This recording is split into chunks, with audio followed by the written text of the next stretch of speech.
Today on Detroit Muscle, we've got a big basket full of how-to tech for you, starting with a brand new project car. It's an iconic muscle era machine and a real deal barn find.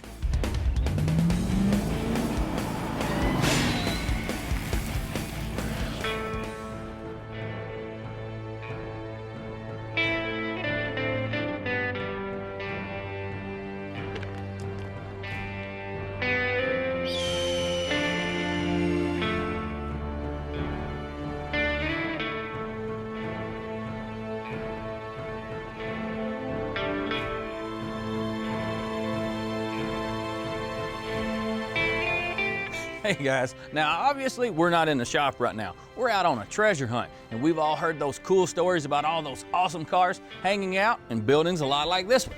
That's right, this is an old hay barn. Now I'm sure you've heard the term barn find tossed around so much lately that it's lost its meaning. The fact of the matter is, we found a real one.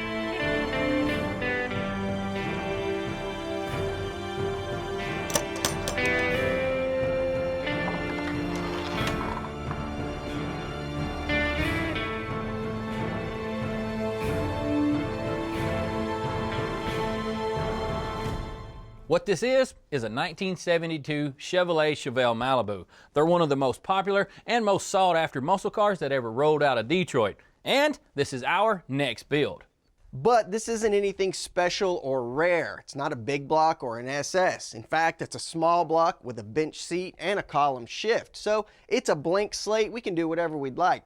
We can go new school with LS or LT power, or we could go old school with a big block and a 4-speed. But it's still early to tell which way we're gonna go. First thing we need to do is get this thing out of here and back to the shop.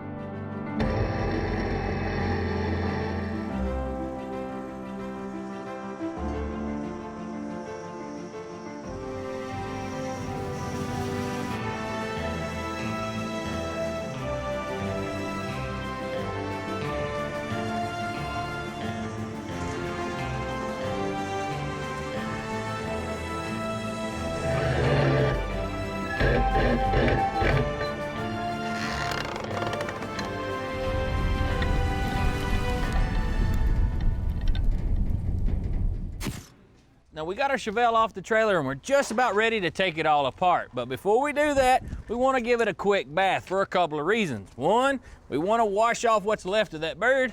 And two, this thing's probably got a couple critters living in it because it's been sitting in that old barn for as long as it has. Now we're not going to kill them, but we are going to force them out. We aren't planning on using this hood, so we'll go ahead and get it out of the way right now. But before we fire up that pressure washer though, we need to get some degreasing done here in the engine bay. What we're gonna use is this Gunk all-purpose cleaner and degreaser. This Gunk degreaser is designed to bust up really tough grease and oil, like this old nasty stuff stuck in this engine bay. The good news is that it won't damage plastic surfaces or etch your aluminum, so you can use it to do the same job if the engine is still in the car. For this job, we're using it straight out of the bottle, but for less extreme circumstances, it can be diluted up to 35-to-1. With our greasy engine bay scrubbed down, we can go ahead and bust out our power washer to make quick work of this cleanup. Our Gunk spray down made this stuff a lot easier to deal with. Heck, some of this metal hasn't seen daylight in 30+ years.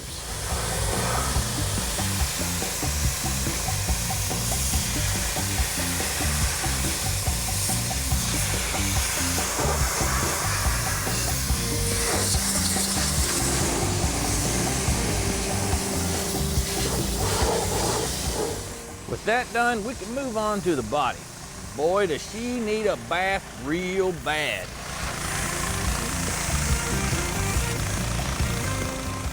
Nasty old bird. Well, looks like those window sills are shot.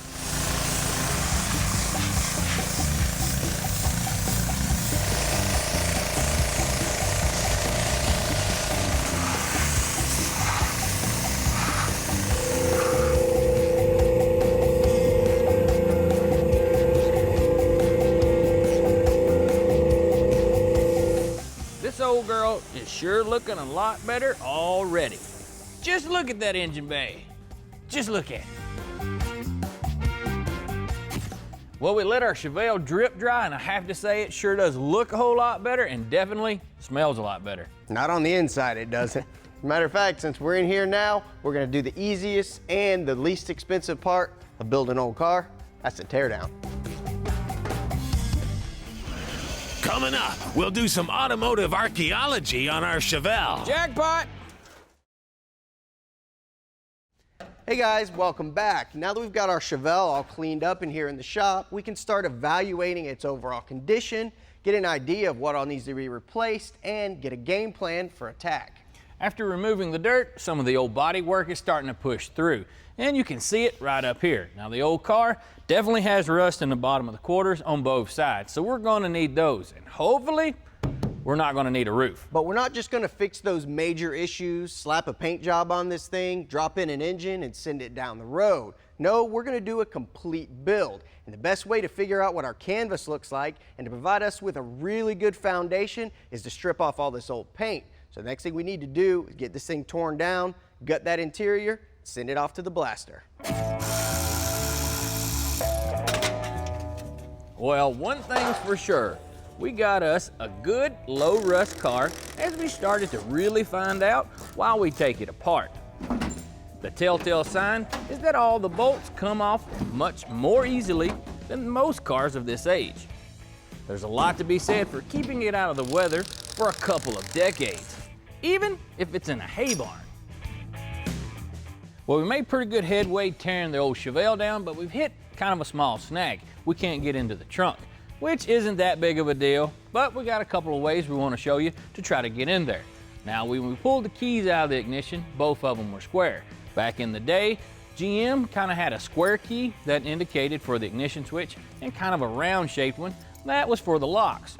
We don't know if this key was cut on the wrong blank or if it even fits our lock, but this is how you can get in there. The first thing to try is take a pick and fold open the little door, and now use some lubricant and drown that thing. You can take the key, kind of slide it in there, jiggle it around, slide it back and forth because you're trying to loosen up the tumblers. Let's try that other key. Yeah, it don't even like fit in there at all. Also, you can try the old trick. Push the key in there, pull it out just a little bit, then try. Nope, that don't do it. For you old guys, you know what I'm talking about. All right, guys, the next thing we're gonna try means something's gonna have to die. We've got two options. One, we can either cut the lock out of the trunk lid, or we're gonna have to sacrifice the lock cylinder. Now, with our trunk lid, it's actually in pretty good shape. So the lesser of the two evils is gonna be chewing on that lock cylinder. Start with a smaller bit to make sort of a pilot hole through the cylinder.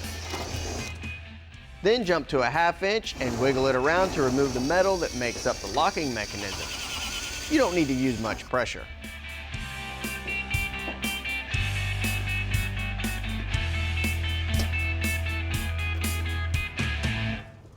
Oh yeah, jackpot, some jumper cables, and an antique whip. That'd make Mark a pretty nice Christmas present. All right, now we got most of the body taken apart and the glass out of the car. Now it's time to move into that interior and get it gutted. Jumper cables, that's a good one there. The one everybody wants. Well, we're just cleaning out this interior before we strip it out, and we found some cool stuff in the glove box, like original owner's manual. It's pretty cool. Even got a warranty information. It's neat. And this is the coolest one. It's the original bill of sale. It's got some pretty cool info on it. The original owner's name, when they bought it, June 14th, 72. This thing actually had white walls, power steering, and AC.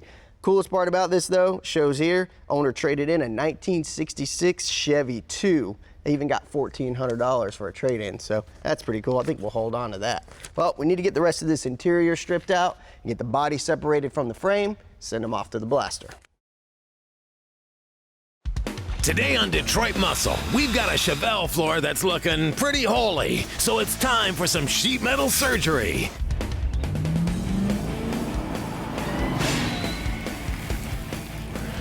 Hey guys, welcome to Detroit Muscle. Today we're jumping back on our Chevelle project, and there's gonna be a boatload of sparks flying for sure.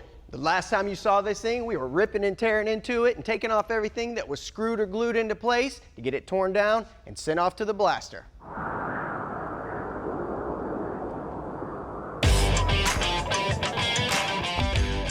We found this old Chevy, that's right, in a barn. She'd been parked there for a few decades, but with some help from a winch, we got her dragged out and loaded up. Then she got her first bath that she'd had in a pretty good while. We went ahead and tore everything down in preparation for a field trip. This big piece of blue metal is what's left of our Chevelle project. We've got it fully taken apart and we're ready to take the clothes off of it. That's right, the last time you saw this thing, it was still bolted to our frame. Since then, we unmounted it and installed it here on our rotisserie. Brought it out here to Lebanon, Tennessee to blast from the past. Blast from the past is where we take our projects when we're doing a full-blown frame-off rebuild. In addition to media blasting, they have also powder-coated a ton of stuff for us. We know the Chevelle is in pretty decent shape as far as sheet metal goes, but this is going to tell us what the paint and bodywork is hiding. Blasting isn't a single trick concept though. You got to adapt the process to the project. We're going to use a crushed glass. It cleans real well, it gets in the pits, cleans the rust out. You got to know what you're doing, because that way you make sure you don't take a chance of warping anything, but the crushed glass works real good. Being crushed and have the points on it jagged, it gets down in them little hard to get places and cleans that stuff out. Now we've all heard the horror stories about cars coming back from the blaster and them being all screwed up. Well, sometimes it's not the blaster's fault. Kind of like down here, you can see where a not so great repair has been made where this car's had quarters put on it, but that's not the sandblaster's fault. Where it does come into play is on these big old panels. You use the wrong technique or too much pressure, you can actually warp it up and screw it up. This is why we use these guys. They understand how to get it down to the metal without hurting it, which can be pretty tricky. You see, when you hit that metal with a bunch of high velocity media during the blasting process, one of the issues you can run into is creating a bunch of heat, which you want to keep to a minimum. The warping that people are worried about that it could do is due to the heat, also the shot peening effect. It relaxes the metal, which causes it to stretch, and then you get the ripples. One way to prevent that heat as much as possible is to approach the surface of the metal at about a 45-degree angle, instead of attacking it from a 90-degree angle. This will alleviate a lot of that friction and keep your metal from getting warped. But when you're talking about more delicate things like an aluminum body or say a Corvette, you want to move to this plastic bead here. What's really great about it is it'll take all the paint off, but you don't have to worry about it blowing through. Well, Vance and the guys did a really great job here on our frame for our Chevelle here at Blast from the Past. Like we said before, we had dropped this off earlier, and they blasted it and powder coated it with a matte black finish. Now we need to get it loaded up and back to the shop.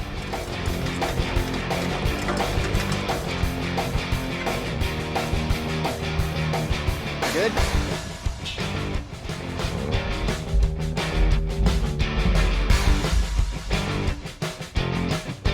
Looks good.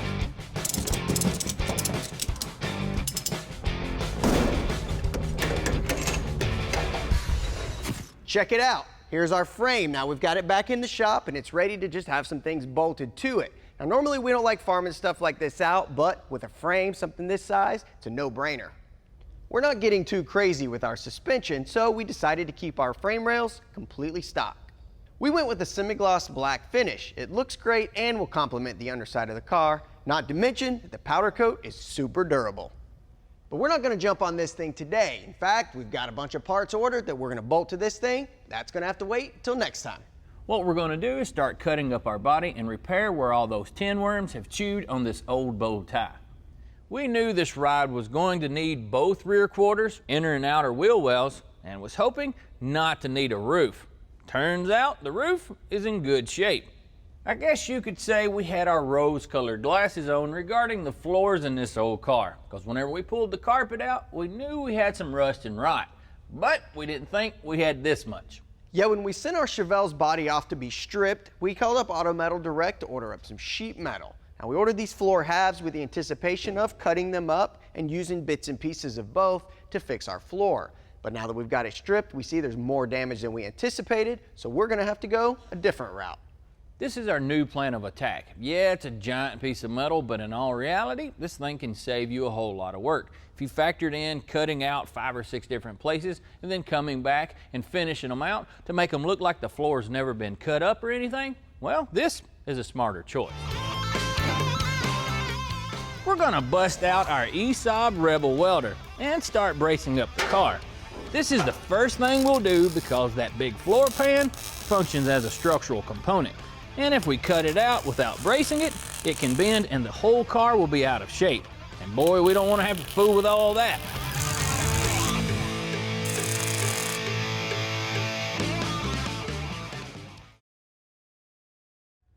Hey guys, welcome back. Now we've got the body of our Chevelle all braced up and it's time to start cutting on that floor. To make it a little easier, we're going to use a plasma cutter and cut it all out in one big piece. We'll just come back later and drill out those spot welds and clean up those edges.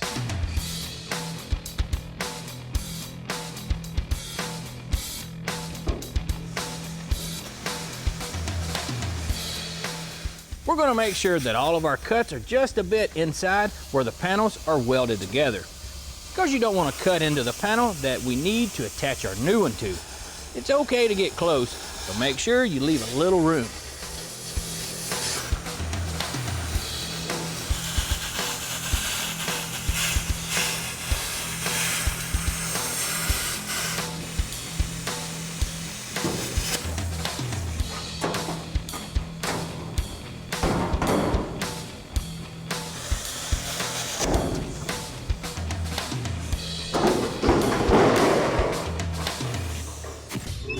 Detroit Muscle presents Back to Basics, tips for the beginner gearhead. All right, the next thing that we're going to have to do is address the perimeter of this giant hole that Slick back there just cut into our Chevelle. Now originally that panel was attached by these pinch welds or spot welds, and what it did from the factory is there was 2 big electrodes that squeezed the 2 panels together and fused them together.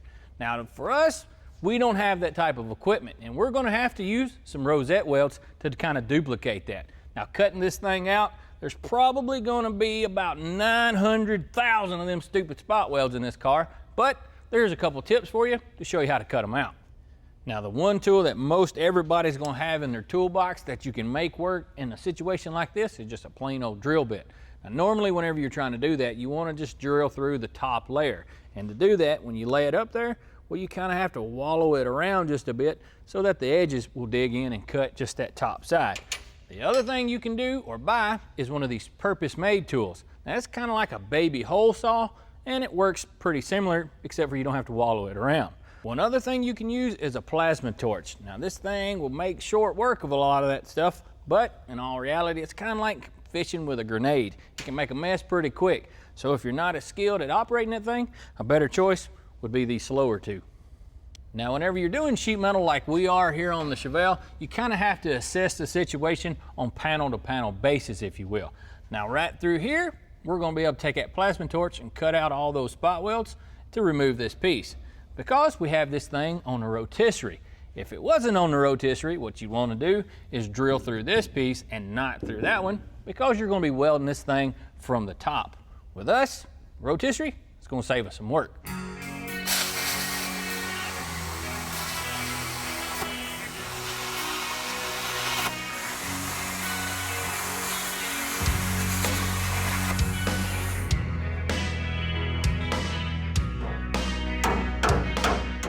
This handy little tool is called a panel knife, and it's perfect for separating these pieces once the welds have been cut. That piece right up there went pretty darn quick, I have to say, but down here on the bottom, we've got a little bit different story. We're going to be removing this piece, but we're going to have to save this outer rocker. And we tried that, well, we just messed it all up. So we're going to have to take that slower approach, use the drill bits, or worse, a grinder.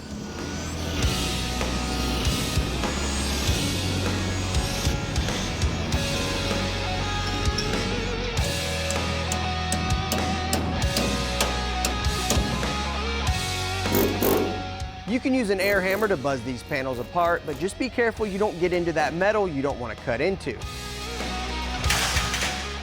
Well, we just finished grinding and prepping the body of our Chevelle for our new floor. Now Tom's down there grinding some of the E-coat off so we can weld to it.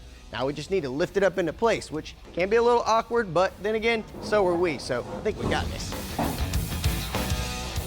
These Auto Metal Direct panels fit nice. With the floor, you just gotta set it in the hole, then move it into place. There you go.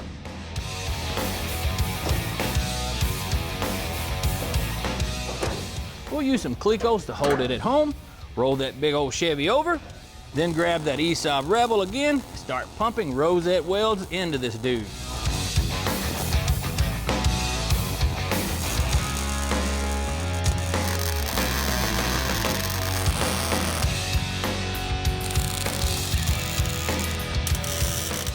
A little bit of welding later, and we got ourselves a brand new floor. Today on Detroit Muscle, learn how to convert a classic Chevelle chassis into a modernized monster that can turn and stop with the best of them. The guys have all the goodies to make it happen, so stay tuned.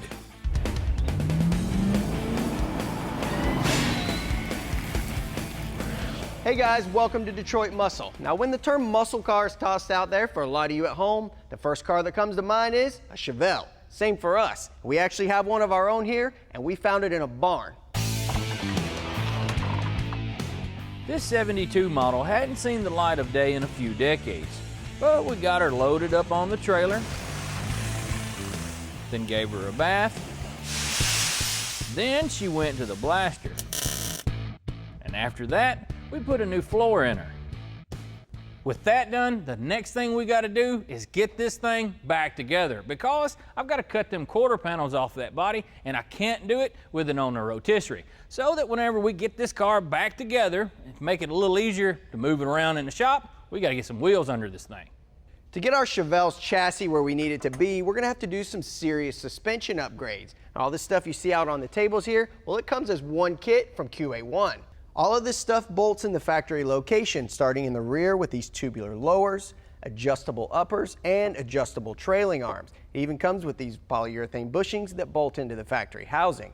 For the front, the kit also comes with these tubular A-arms, both upper and lower, which are equipped with QA1's ultimate ball joints. Now those are adjustable for both preload and to help you set your alignment, which is pretty handy. Now to keep our Chevelle flat in those turns, the kit also comes with these heavy-duty sway bars, all the mounting hardware, bushings, and sway bar end links. Of course, the kit wouldn't be complete without QA1's double adjustable coilovers. Now, this is for 68 to 72 GMA bodies, which means it's not just for the Chevelle. It'll also fit your El Camino, GTO, 442, or even Buick GS. First thing we're going to install is lower A-arms. We're going to apply some silicone lubricant to the urethane bushings to make installation a bit easier. Once it's applied to all the outside surfaces, the A-arms can be installed with the help of a dead blow hammer. Using the included hardware, we install the bolts and install the nuts hand tight. These upper A-arms, there's actually two ways to install the cross shaft. On the shallow side, this is a stock location. Now the other side, this is a deeper cutout. It actually gives you an 1/8 inch more, which gives you more adjustment for negative camber. We're actually going to use the one with the stock because this is going to be a street car. The cross shaft installs in the stock location using the included bolts.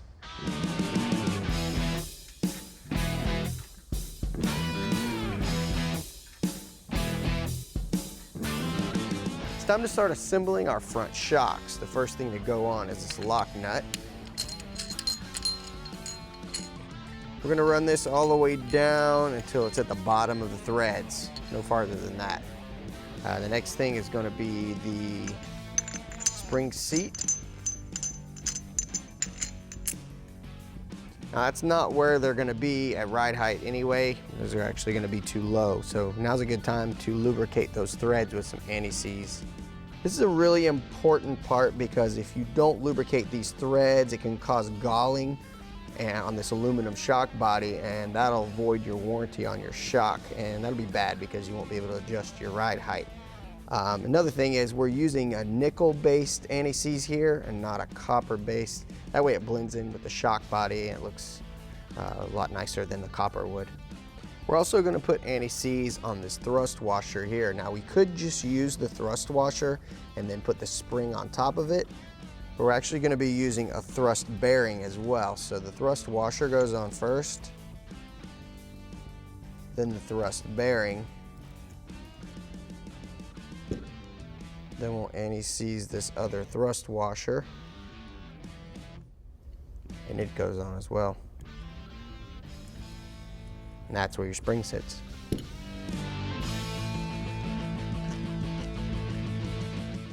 The shock gets its upper mount bushing, and after we slide on the spring, the assembly slips into the stock location and gets attached to the frame with the bushing and nut.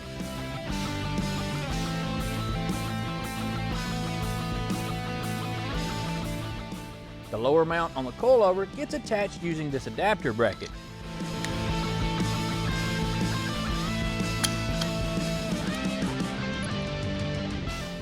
It bolts to the lower shock mount and gets dropped into the pocket on the lower control arm. 4 bolts attach the adapter bracket to the A-arm and get cinched down. Like we said earlier, these ultimate ball joints from QA1, they are adjustable for the preload, and they come pretty loose, so we need to get some preload adjusted in here. Comes with all the tools you need to do it, and the first tool is this spanner wrench here. We're just gonna loosen this lock nut first. It also comes with the hex key here, and we're going to insert it open and down. That's what's actually gonna make the adjustment for the pretension. We can usually just tighten it enough by hand to get the pretension we need. If you have a race car or something like that, you may want to put a little more pretension on that.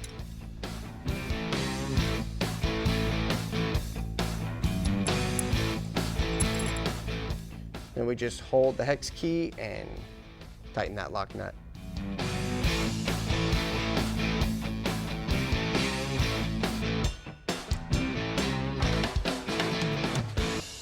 The next piece to our puzzle that needs to be installed onto our new chassis is the spindles. Now our plan was to reuse the old ones, but after inspecting them, we got a little bit of an issue.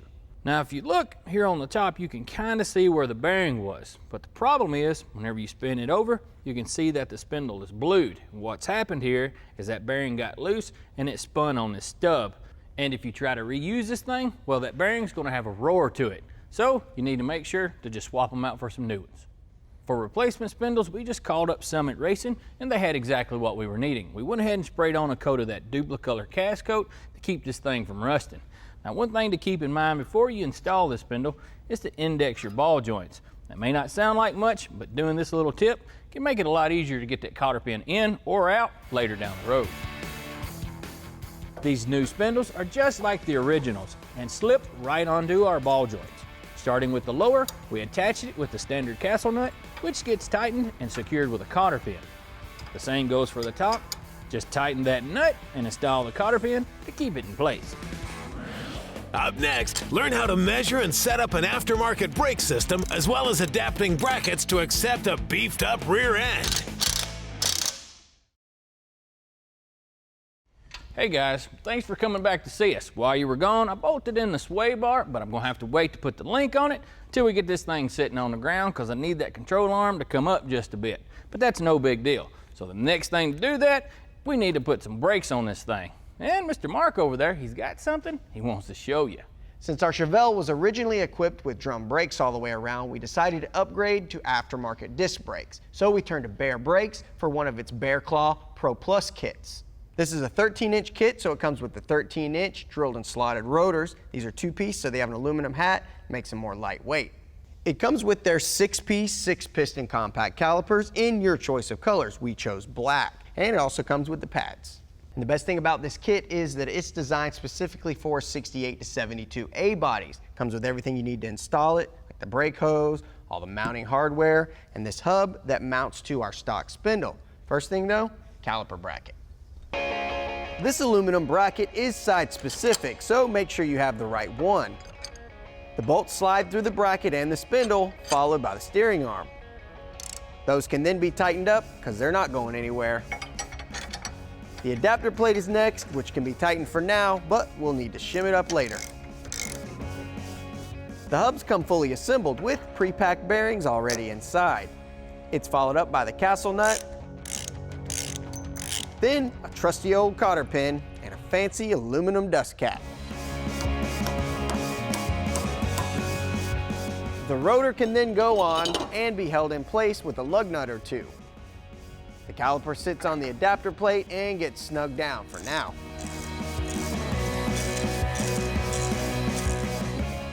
As you can see here, there's more gap on the inside of the rotor than there is on the outside, so we need to shim that caliper out.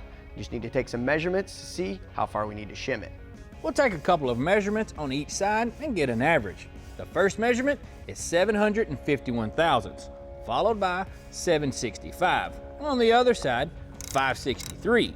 With about 200 thousandths difference, we're going to remove the caliper, loosen the caliper adapter plate, and install 100 thousandths in spacers between the caliper bracket and the adapter plate.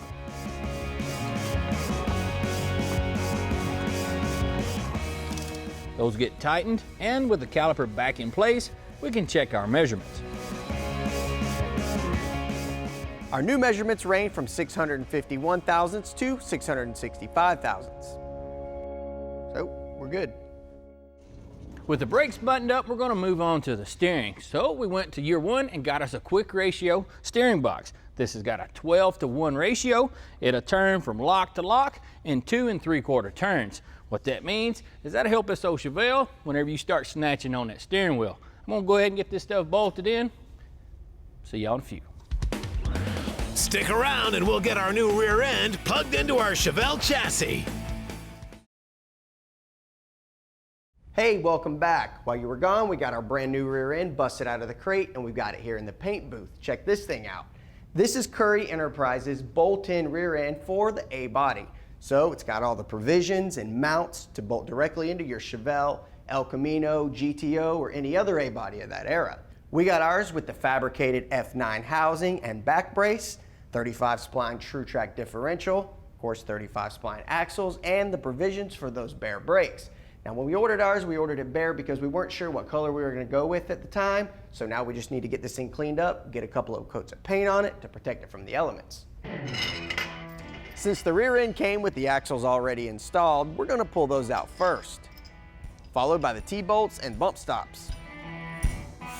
A little bit of brake parts cleaner and a Scotch shop towel will clean off all the oil and residue that would keep our paint from sticking. A little bit of masking tape will keep any overspray out of our housing, and the same goes for the vent tube. We also mask over the center section since it's done been painted. To coat our rear end, we decided to go with VHT's high temperature roll bar and chassis paint. Now this is ideal for this because our rear end's bare and this doesn't require the use of a primer. It's going to keep corrosion, rust, and chemicals from getting into that rear end housing. The first coat needs to be sprayed on light and evenly to provide a good surface for the other coats to stick to. We're using our paint booth, but you can use a well-ventilated area of your choice to do this job.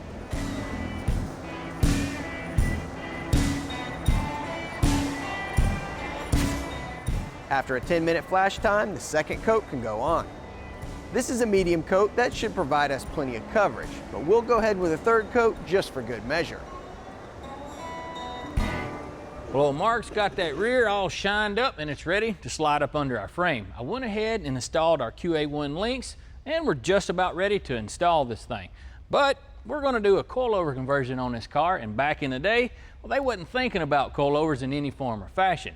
Now QA1 offered a set of these brackets that's going to adapt it for us, and all we have to do is drill a couple of extra holes. This bracket bolts to the original lower shock mount bracket on the rear end. And after drilling a pilot hole, we upsize bits to accept a 7/16 inch bolt. Just blow off those metal shavings, drop in the bolt, and cinch it down. This bracket mounts to the frame, and 2 of the bolt holes are already existing. So we install and tighten those 2 first, which helps line us up to drill out the frame for our third bolt. Tell me when, big guy. Let's try that.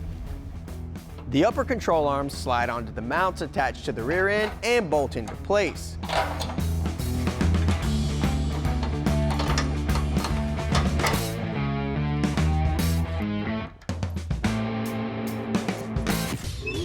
Detroit Muscle presents Back to Basics, tips for the beginner gearhead.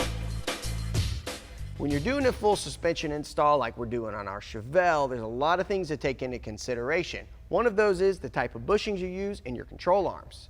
The first type is rubber stock style bushings. These are good because the ride quality is really nice and you don't have to lubricate them, but over time they like to dry rot and crack, and there's a lot of deflection built into those, especially in a high performance application. On the other end of the spectrum are solid mounts like this solid rod end here. These are great because there's absolutely no deflection built in, so this is good for like a race car. The problem is you're going to feel every little bump in the road, so there's got to be something in the middle. That's where these urethane bushings come in. They have all the benefits of a stock style mount, but without all the deflection. You got to make sure you lube them up, because if you don't, when you install them, they're going to make some noise, and that's why they get a bad rap. With our lowers bolted in as well, all of our control arms can be tightened. Now it's time for our rear coilovers to mount to those brackets that we installed earlier.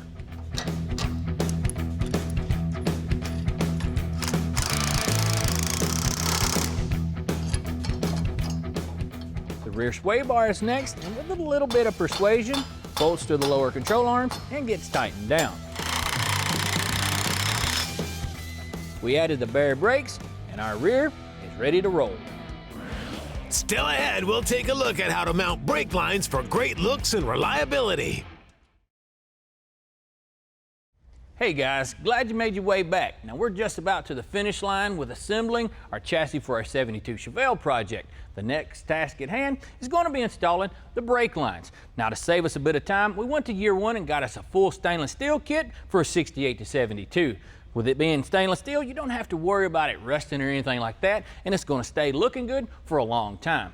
The kit includes both of them for the rear axle, the line that runs from the front to the rear of the car, both up front, left and right, and the ones that run down from the master cylinder. Now we're not going to worry about installing these quite yet because we're going to have to install an adjustable proportioning valve, but we'll cross that bridge later down the road. The first line we're going to install is the long one that runs along the frame rail from the front to the back of the car. To strap it to the frame, we're tapping out the existing holes so that we can fasten the lines with a cushion clamp and ARP hardware.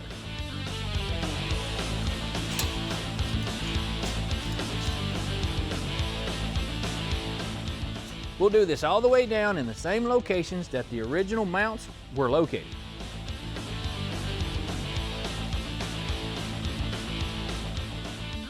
Then we'll give the rest of our lines the same treatment. Son. When it came to wheels and tires for our Chevelle, we wanted to go with something with a stock look, but with a twist. So we went to year one for a set of their exclusive 17-inch Magnums. These are reproductions of the originals, but in a larger diameter. They're available in both 8 and 9-inch widths. They actually offer a staggered kit with both sizes, which is what we went with. Kit also comes with center caps and all the lug nuts for installation. As for tires, we called on our good friends at Summit Racing for a set of Mickey Thompsons. Up front, we chose the Street Comp, which is an ultra high performance tire that'll give us the traction and handling we need.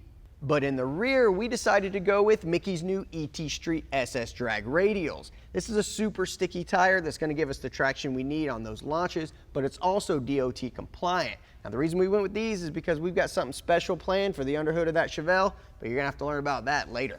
Of course, we pre-measured for these very wheels when we ordered our brakes, so we don't have to worry about any clearance issues here. Well, that does it for our Chevelle's chassis, and I have to say it looks really good. From that freshly powder-coated frame to that bulletproof rear end and all those new suspension components that hold them together. Yeah, we still have a whole lot of work to be done on the body itself. We got the rust repair we have to still do, not to mention all that sanding and bodywork and paint. But that's going to have to come a little later down the road. But I have to say, the chassis turned out super sweet. What do you think? I think it looks great. Let's leave it under the lights for a while. All right, buddy. Today on Detroit Muscle, we'll begin the interior rehabilitation on our 72 Chevelle.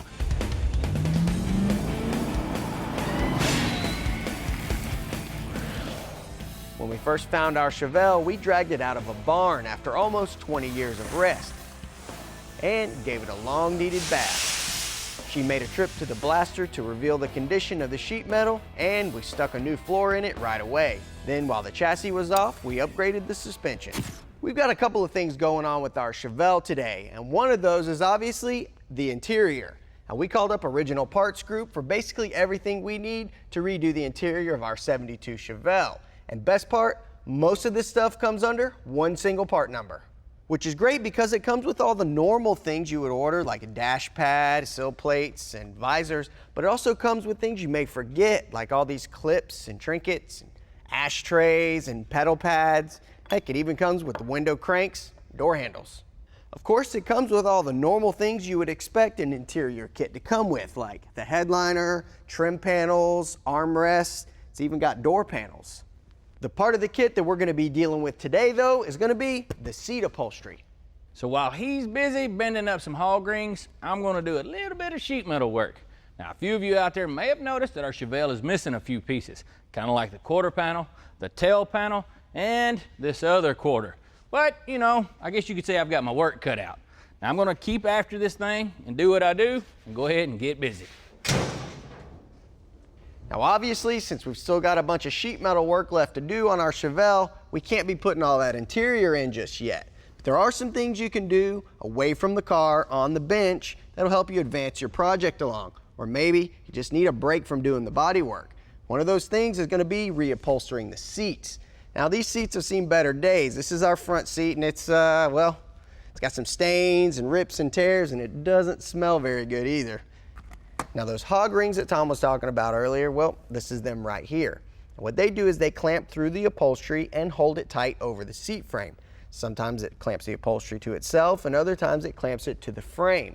Either way, we got to get those out of the way to get the upholstery off. Now, they may look a little crude, but this is the way that upholstery was made back in the day. And even though you really don't see it on OEM applications anymore, anytime you're doing a restoration or even custom applications, this is the way to go. First thing we need to do is get these seat backs off of the seat frame.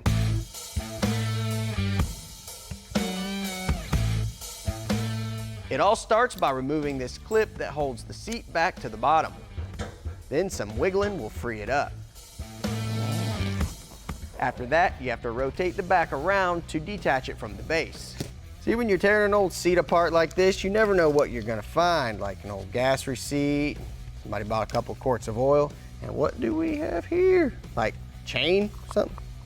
Uh-oh. Oh, it's a skull pendant with an 8-ball. Tom will like that one.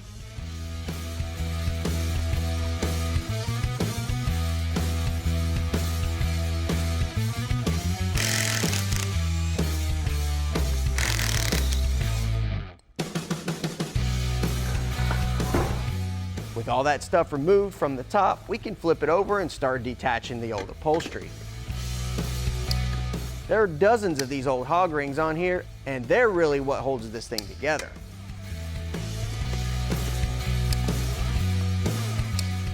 As you get each group of them removed, you can start peeling the cover off.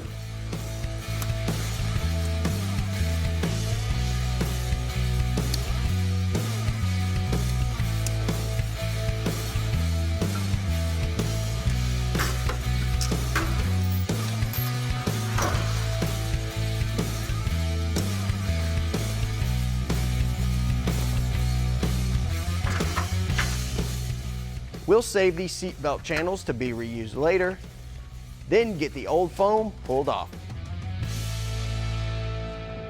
Now that we've got all of our upholstery and foam stripped off of our seat frame, we can take a better look at it and figure out if there's anything wrong and what we need to do to get it ready to put everything back on. And this one looks really good. It is dirty and there's a little bit of surface rust on it, but overall it's in good shape. Looks like none of the springs are broken or missing, so we just need to get it cleaned up.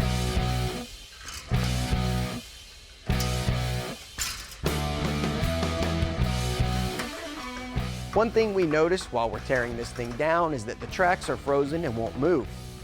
We'll grab some WD-40 Specialist Rust Release Penetrant Spray and soak the mechanism along with the rails.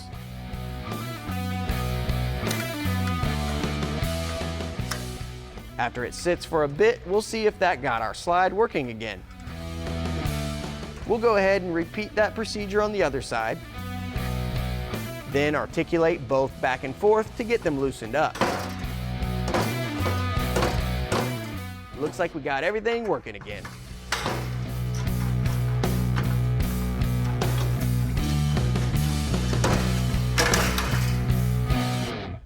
Well, we've got our seat frame all cleaned up and we've got the tracks working and all lubed as well.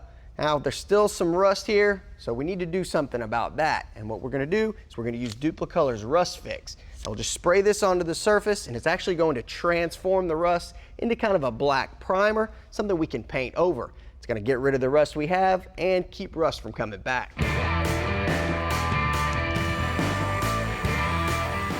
This stuff will save you a ton of work, preventing you from having to crawl all over this thing with a wire brush or wheel.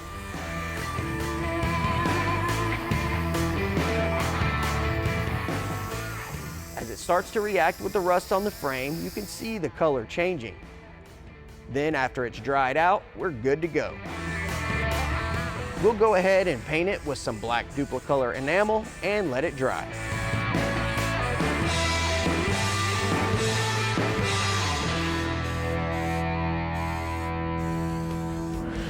Coming up, see how this puzzle of a seat goes back together to make for a comfy ride. Hey guys, while you were gone, we went ahead and got our seat backs all stripped down and reupholstered with the new foam and covers. And I have to say, they look really good. There are a few wrinkles in there, but the heat gun will take care of those when we get it all together. For now, we're gonna jump back onto our seat bottom frame and get it recovered. But before we put the foam on, we're gonna take a preventative measure with this burlap here. Just gonna put it right on top of the springs, and the reason we're doing that is because over time, these springs will wear into the foam cushion of the seat bottom. And besides, they did it this way from the factory. Looks good. Well, here's our original seat bottom foam. As you can see, it's all broken down and nasty and really doesn't have any support at all. Well, our new one, on the other hand, it's nice, clean, and new. Smells a lot better. And we got this from OPGI. And what it's gonna do is not only smell better and look better, but it's going to allow our new upholstery to fit nice and tight. Get this fit on here. Looks pretty good. Now, here's a good example of why you don't throw anything away until you're finished with the project. This old seat foam may smell bad, but it's got these notches here for where the seat belts come through. And the new foam doesn't because it's for 68 to 72. Some of those didn't have seat belts. So, just gonna set this up here, make some marks.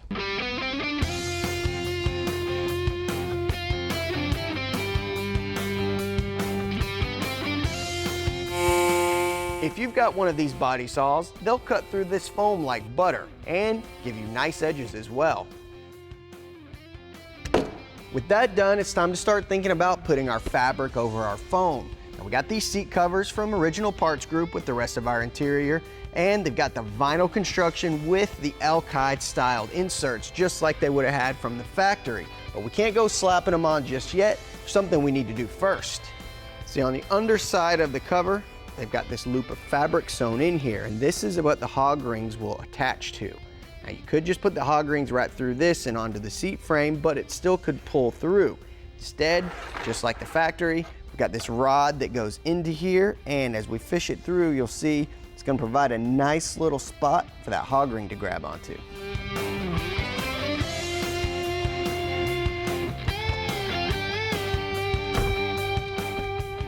You heard us talking about the hog rings and the hog ring pliers. Well, these are the pliers, and this is the hog ring, and it just goes right here into the grooves and the pliers here, and the spring-loaded pliers will actually hold it till you get it where it needs to be, and then just crimp it down.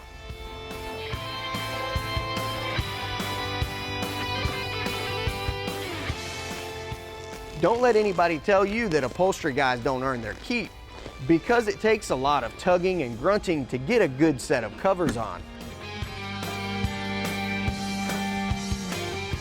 The factory frame has these little eyelets which will tell you where the rings are supposed to go. On the other side, they clamp around the springs themselves.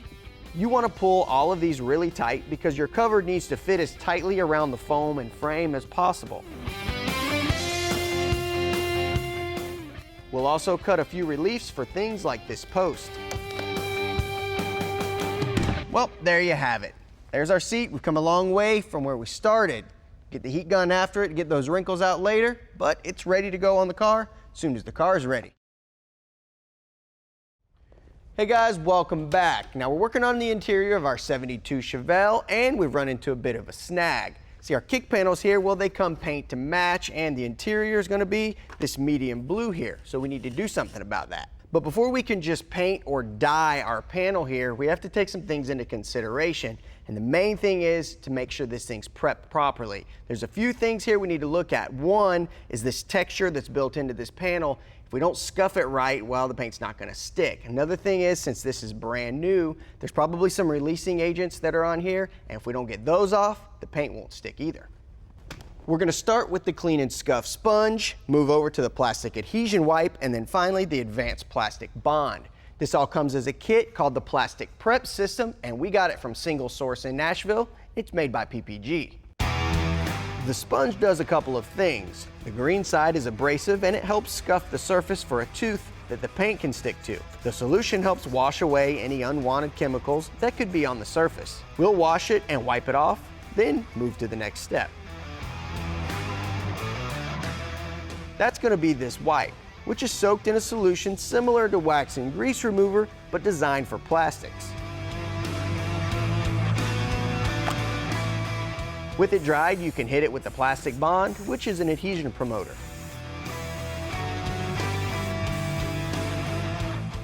While that's drying, we're going to go ahead and get our paint mixed up to spray on. Now, we went to Single Source and told them we had a 72 Chevelle with medium blue interior. They got us a paint ready, and all we need to do, reduce it down, spray it on.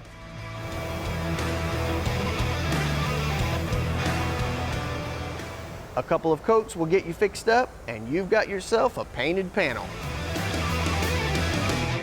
Well, there you go. And after 2 coats, you can see here, it matches really well. Now, this isn't just for new pieces. If you have old pieces that may not be available brand new, you can clean them up, paint them just the same. Today on Detroit Muscle, it's how to fit new sheet metal on your ride and measure for new emblems.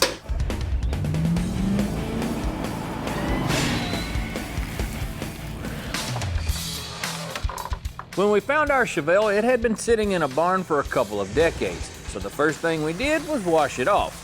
After a good bath, she took a trip to the blaster, which was followed by a new floor.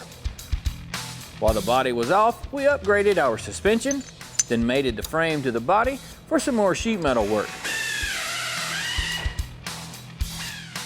The car had some quarter panel issues in the usual spots right behind the rear wheels.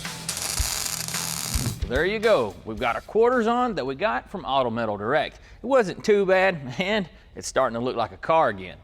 But we still got a few things we need to address, and that's where this comes in. We got a pair of brand new fenders from AMD. They're made from OEM steel and come with all the factory mounting points. Well, we need to get the rest of this front end bolted on so we can move on to the next step.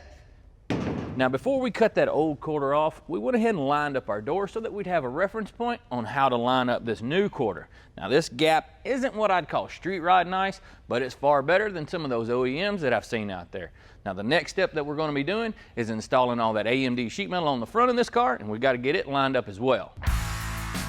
We'll toss in a new set of bushings and start with the radiator support. With that on, the new fenders can come into place.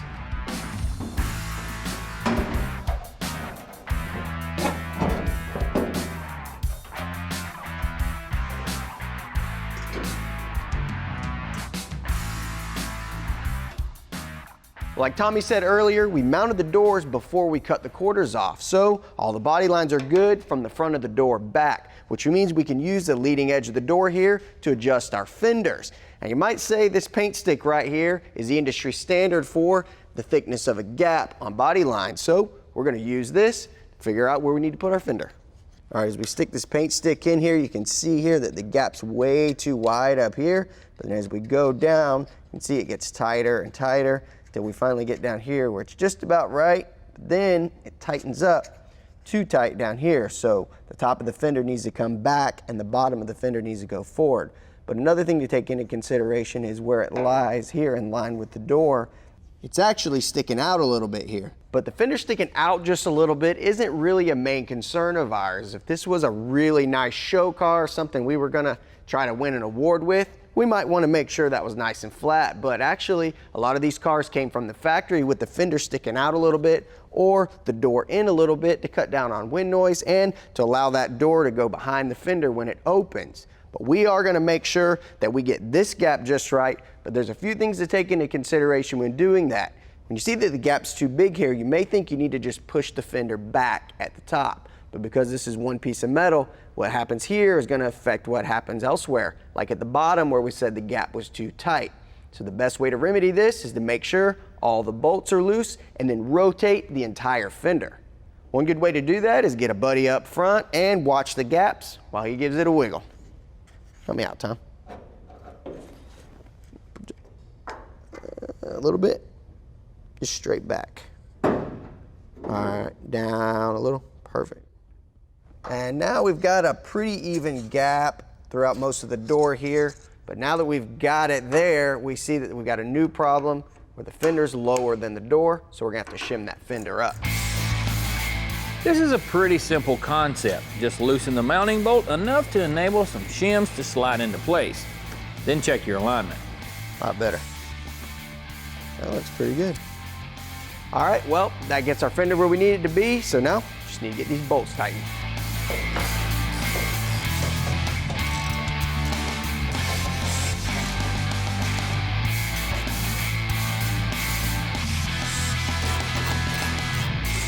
All right, guys, we got our new hood hinges and new hood from AMD bolted onto our Chevelle. Now we're ready to see where we're at, because I'm pretty sure that we're not going to hit the adjustment first go around. But there is something to keep in mind. Make sure whenever you're adjusting your panels to start from the back of the car and work forward. If you start with the hood and then move around to the fender and door and you have to move those, you're going to have to come back and readjust your hood. Well, let's see where we're at. Yeah, we're off. First thing you can see, the hood's a little bit twisted. It's hanging over the fender, and it's got a big old gap back here in the back. Now over here on the passenger side, now the hood's sticking up about that far. It should have plenty of adjustment. Let's just see.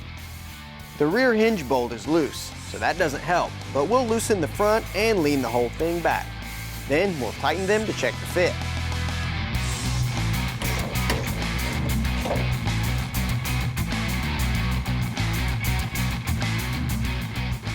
Yeah, we're flush. Now we're in pretty good shape, except for we need to slide the hood forward just a little bit. The overhang here is a little bit excessive. We'll loosen these bolts that hold the hood to allow us to slide this side forward. Then tighten them down and check it. Yep, that should do it. Up next, how to make those pesky hood emblems look right. Hey guys, welcome back. And we just finished up installing and adjusting some sheet metal here on our 72 Chevelle. And we're just about ready to start priming and prepping for paint. But there is something that we need to address first. There's a whole bunch of shiny stuff that's going to get bolted, screwed, and clipped to this thing once it's all painted up. And if we don't pre-fit this stuff ahead of time and we try to install it at the end after it's all painted, we risk messing it up. A good example of that is door handles, mirrors, and trim. But there could be the occurrence that you're trying to eliminate something. If you look at our door here, it's got a whole bunch of holes down the middle of it. So that tells us apparently at some point in time, this car must have had side trim on it, and we're not running that stuff. So we're gonna have to weld those holes up to fill them in. And then sometimes you may be adding something to it. Now we got this fancy cowl induction hood, and we wanna be running both of those emblems. Right now is the time to be drilling into this hood. Not whenever it's all buffed out, because nobody likes cutting into that nice pretty paint. For all that shiny stuff we were talking about, we went to Original Parts Group. They offer just about everything you need to restore the interior and exterior of your Chevelle or other GM muscle car. They've got moldings, lenses, bezels, and trim. All of this stuff is made to OEM spec and is designed to be a direct replacement for your original parts. Now they've got a bunch of different options as well, like these SS badges. Now a lot of you guys out there like converting these Chevelles to SS clones. There's nothing wrong with that. We're not doing it on our car, but they've got everything you need to do that, as well as a bunch of other stuff like those cowl induction emblems. All right guys, the technique that I use for installing emblems may be a little bit primitive, but it's effective, and you can use this whether the car's painted or not. It's got some pretty simple tools: tape, Sharpie, drill. Let's get started. I'm gonna start out by laying down not 1, not 2, not 3, but 4 layers of masking tape. Then we'll grab our emblem. You wanna figure out where you want it, high or low. We'll put a dot on there. Using a paint stick will keep the line consistent. This will give us a reference point to keep the emblem straight. Then we'll bring our emblem back in and get it where we want it. Then we'll put some pressure on it to mark where we need to drill the holes. This is why we have 4 layers of tape. We'll use an 1/8 inch bit, which matches the size of the post on the emblem. You can mark the edge of that one to tell you how far to put the other one from it. Then we'll repeat the procedure on the second piece. With the tape removed, we can blow off the shavings and install our new emblems. Well, you can pretty much use this technique on just about any emblem that you'll run across. Just take your time, don't get in no big hurry, and you'll get it right. Today on Detroit Muscle, the boys are gonna make the dust fly while they get in some quality time with our Chevelle's body. Learn some tips and tricks to make the panels on your ride as smooth as glass.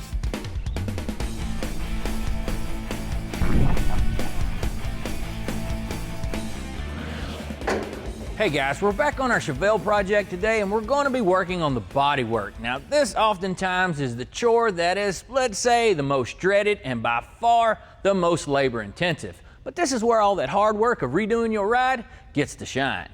Son, let me tell you. Now, your paint job is what gives everybody the first impression of your ride. Now, you don't want it to be bad because that'll get you a lot of attention, but not the kind of attention that you're looking for. So today we're going to slow down just a bit and give you a few tips and tricks and some insider information on how to do a few of these things properly. First thing we're going to start with is working with new parts like this hood. You want to make sure that you clean everything thoroughly because there's oil and contaminants that can be on the surface that come from the manufacturing and shipping process that can come back to haunt you. What we're using is some wax and grease remover because the substances that wind up on these panels are often oil-based, and this will do a good job of removing it. Be sure to keep using clean towels to avoid spreading any contaminants. To apply cleaner, I prefer using it in a spray bottle instead of what a lot of guys do out there, which is take the lid of the jug off and put your rag over it and slosh it onto it. Problem with doing it that way, if you have anything on that rag, it's going to get inside of that container. This way, you don't have to worry about it. The next thing you want to do, which is a good idea, is a surface test. You want to make sure this black coating that's on the sheet metal is true E-coat. There's some sheet metal out there that you can buy that's got a black primer on it, but it's really just a shipping coating. And what it's designed to do is to keep that part from flash rusting during transportation. Now we got our hood from AMD or Auto Metal Direct, and we know it's got the E-coat, but the test is relatively simple. Okay, we've got a cup of lacquer thinner here and a rag. What you want to do is take the rag, saturate it, and then just simply set it onto the panel. You want to let it cook for just a minute.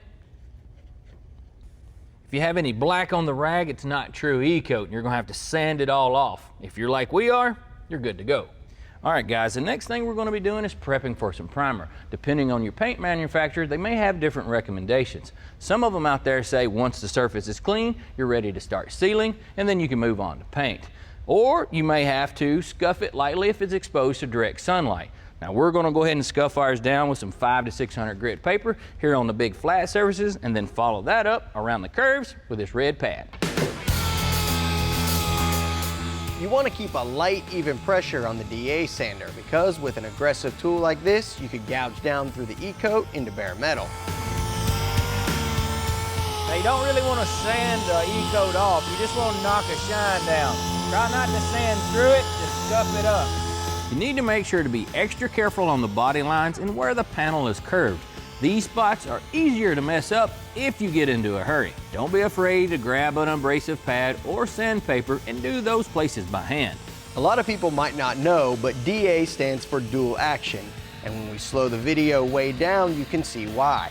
The pad doesn't just spin like a grinder or buffer would. It also moves diagonally in both directions, creating an orbital movement pattern that is very effective at removing material.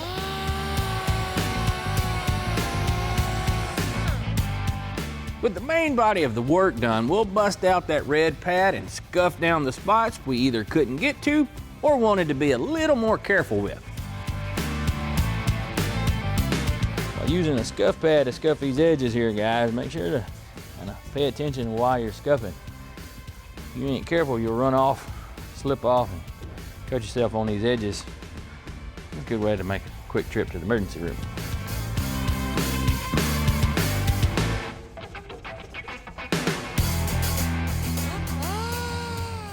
Well, we showed you that one panel, but there are several more that have to be dealt with before we can get in the booth.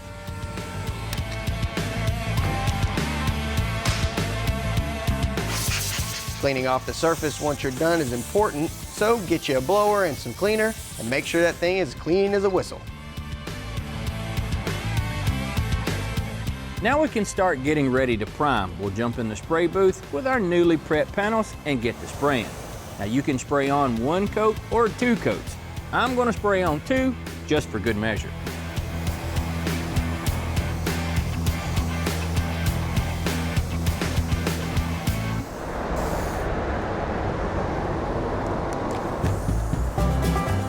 With those sprayed, we can move on to the body. We ran out of blue primer, but that's okay. We can use black since this won't be the primer coat that goes under the paint. This epoxy primer is designed to be sprayed on bare metal or other primer and will function as an ideal surface to apply the filler we'll be using. Make sure your fitting is screwed in the gun real good.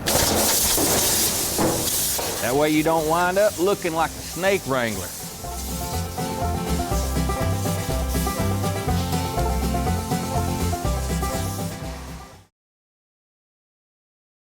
Hey guys, welcome back. Now we got the epoxy primer sprayed on the body panels of our 72 Chevelle, and it's time to move on to the body working process.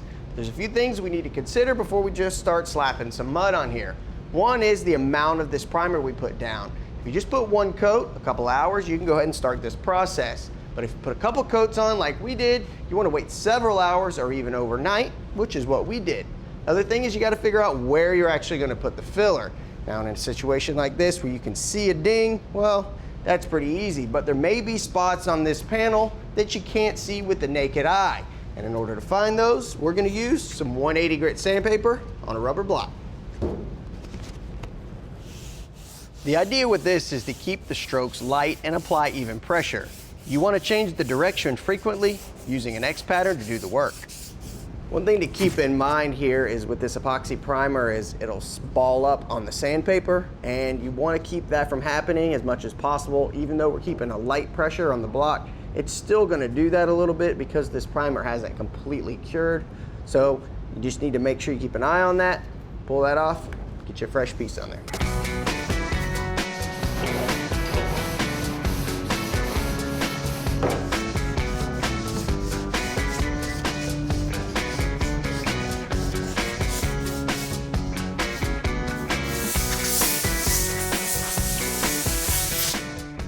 Now blocking on this panel with the 180 has revealed all of the imperfections. You can see the low spots here where the sandpaper didn't touch. Those are pretty minor, but they do need to be addressed. Now we'll get on those a little bit later with some high build primer, but those deeper spots, well, they need to have some filler put on.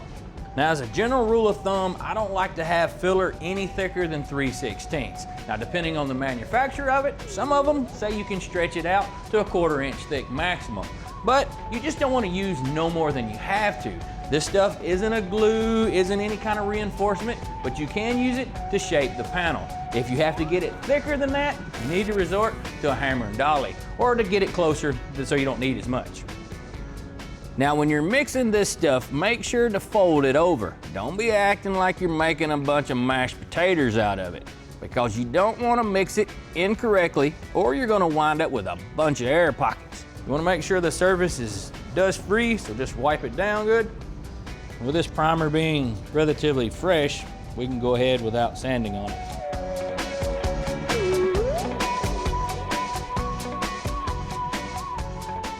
Now if If you look at the filler, this stuff is starting to kick. Don't even try to apply this. You'll run into adhesion problems.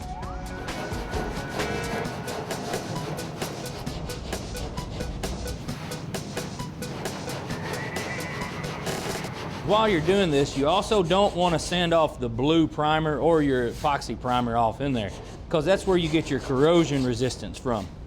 Got a few imperfections right here where I didn't wipe enough filler at. You can also see right there, and right there is the hole that emblem goes in. You also want to come back with some compressed air and blow out all this stuff, because there's sand and dust that's inside this filler, and you want to open that up. You can also see right here is an air pocket. You want to make sure to look for things like that, because if you were to prime over top of it, when that stuff shrinks down, there'll be a dimple there.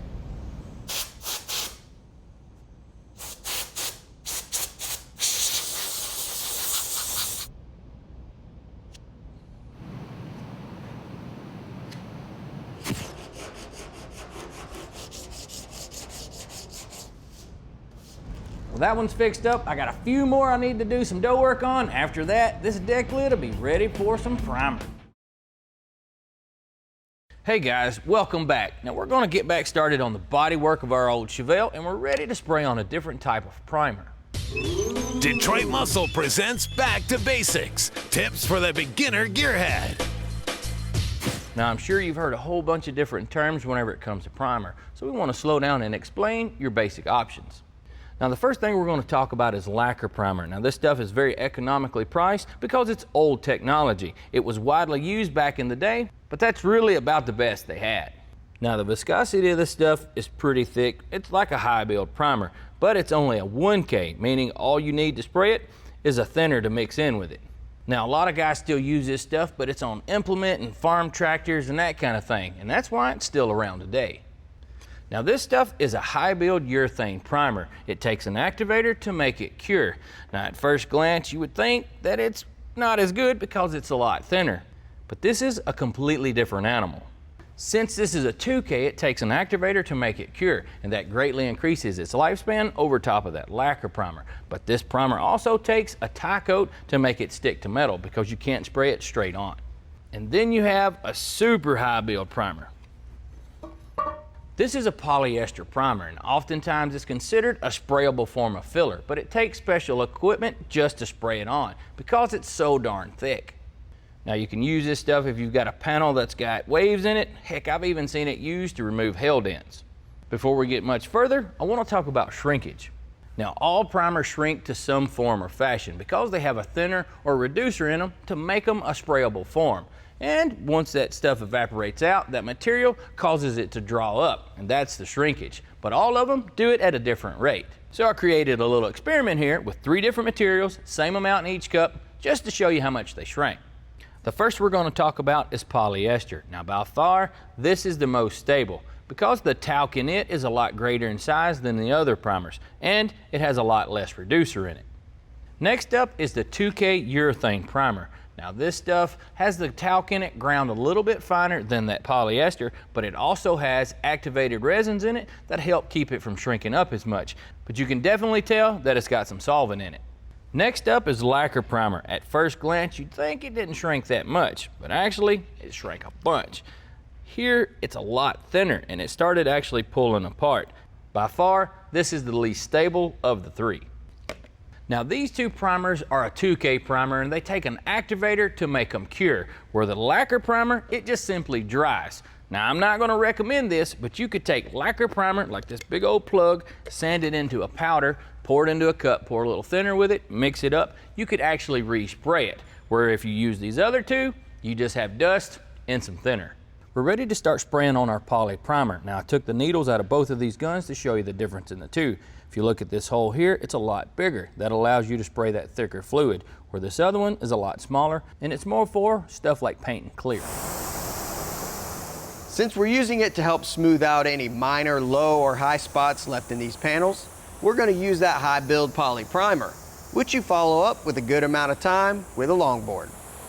Well, we got our panel sprayed with some primer, and it's just about cured enough that we can start that labor of love called sanding. You excited? So excited. Not only do we have a lot of sanding to do on this stuff, but we've got a lot of priming and sanding left to do on the rest of the car, so we need to get to work. While Mark's busy hammering on that old Mopar, I'm gonna get to scratching on this old Chevelle. Now this is gonna take, I guess you could say, several minutes because this bodywork stuff, well, it's kind of a labor of love. And just so you guys know, the people that you see on the PowerNation, well, those are the guys that get to work on these things. There aren't a second or third shift here, it's just us. This ain't gonna be fun. Now we just about got our old Chevelle ready to start spraying on some color, and I sure am glad all that blocking is just about to end. Now we've got one fender left to do, so I thought we'd slow down and give you a few tips on sanding. And if you're around this stuff long enough, well, you'll hear the term hand sanding, but there is the right and wrong way to do it. First thing you want to do is take a piece of sandpaper and fold it into thirds.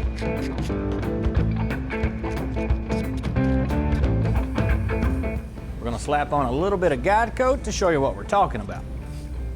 Next, when you go to sand, you wanna use the meat of your hand, not your fingertips, and here's why. When you combine the irregular shape of your fingers and the pressure from them, you're gonna be sanding grooves into the surface. If you do this over the entire panel, you're gonna have a mess on your hands, but you can fix it. It just requires a sanding block and some more guide coat. Simply recoat the panel and sand in a cross pattern. You will see the guide coat being sanded off the surface before the grooves. Then just keep sanding until they both go away. Shouldn't take a bunch of effort, but it all depends on the depth of those grooves. It's usually a better idea to use a sanding block on the bigger, flatter surfaces, but there are the occasion that you won't be able to use a block, kind of like up here on the top. So this is how you'd want to do it. Using the bigger part of your hand, apply nice even pressure. You will want to sand in a back and forth pattern with long, straight strokes. You don't want to sand in a circular manner. If you do, it can cause sand scratches and a wavy surface that will be seen once painted. It's also a good idea to sand in the direction of the body lines for best results. Doing sanding like this is pretty common, especially with odd shapes like the top of this fender. And whenever you do it correctly, there's nothing wrong with it. Another tip for you, this black stuff that we're spraying on the side of this fender is called guide coat. It's not paint, and this is why you'd want to use that type of thing.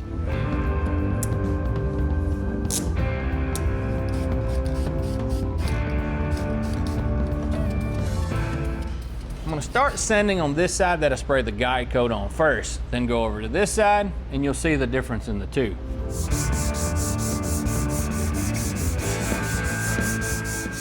Now if you look here on the bottom of the block, all the powder is all crumbly. When I sand this side, that's not going to be it at all.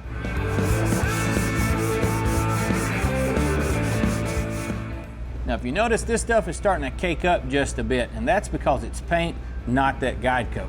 Well, I get the joy of finish sanding this fender, but it's okay because it's the one last panel, and then we get to paint that Chevelle. I'm kind of excited. Today on Detroit Muscle, it's time to get our Project Chevelle into the paint booth and put some shine on it. Find out how a paint gun works and how to set one up for a great paint job.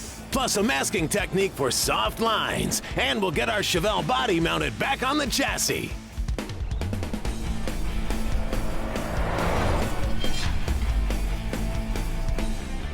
Hey everybody, welcome to Detroit Muscle. We've been working on our '69 Dodge Charger for a while now, and most recently, we upgraded the front suspension, steering, and brakes, but it's time to move away from that project to another. That's our '72 Chevelle. Tommy's in here in the booth, getting it ready for paint. Yeah, after hours and hours of block sanding and body work, we finally get to spray on some color. You excited? When we first found our Chevelle, we pulled it out of an old hay barn. It had been in there for a couple of decades, but we had big plans.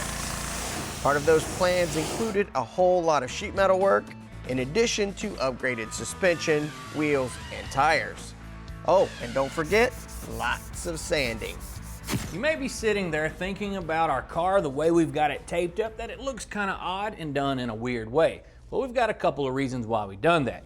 Here on the inside, what we're trying to do is prevent any debris from the inside of the car climbing out and getting into our paint job. Up here on the top side, you may notice that the exterior side of the car is taped out.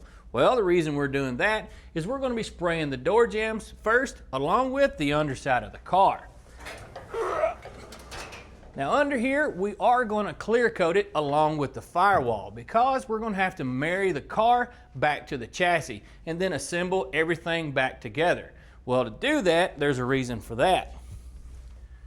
Our car itself, well, it's going to go metallic, and we want to make sure that all the panels match. We don't want to paint it separately and then have a different color quarter, door, and fender and hood. So this is the proper way to do it. We got just about all the taping done here on the Chevelle except for around the door opening, because we're going to be using a technique called back taping. If you'll notice here on the corner of the rocker, the tape doesn't go all the way to the edge. Now we're going to be spraying on a gray sealer and then base coat. Now doing it this way will help prevent a tape edge. I'm going to use this small piece of tape here to demonstrate what I'm talking about. Now you just push it down here on the edge, kind of like I've done there, and then fold the piece of tape back. Then you can spray your sealer and the edge will be nice and feathered. Now after that dries, you can come back and pull the tape out just a bit, and then now you're ready to spray on your base or your color. Then after the base dries on that one, you come back and then pull out just a little bit more. You could clear it. This technique would work. The whole point of doing it this way is to prevent a hard tape line.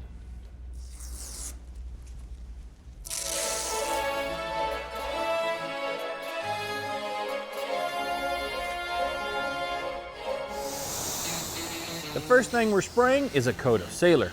This is PPG's DP50 epoxy primer that's reduced down to spray as a sealer.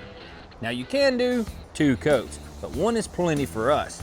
This will give us a solid foundation and a uniform colored canvas to spray on our base coat. And since there's some of these panels that have raw steel showing, we need a tie coat to give the base coat something to adhere to.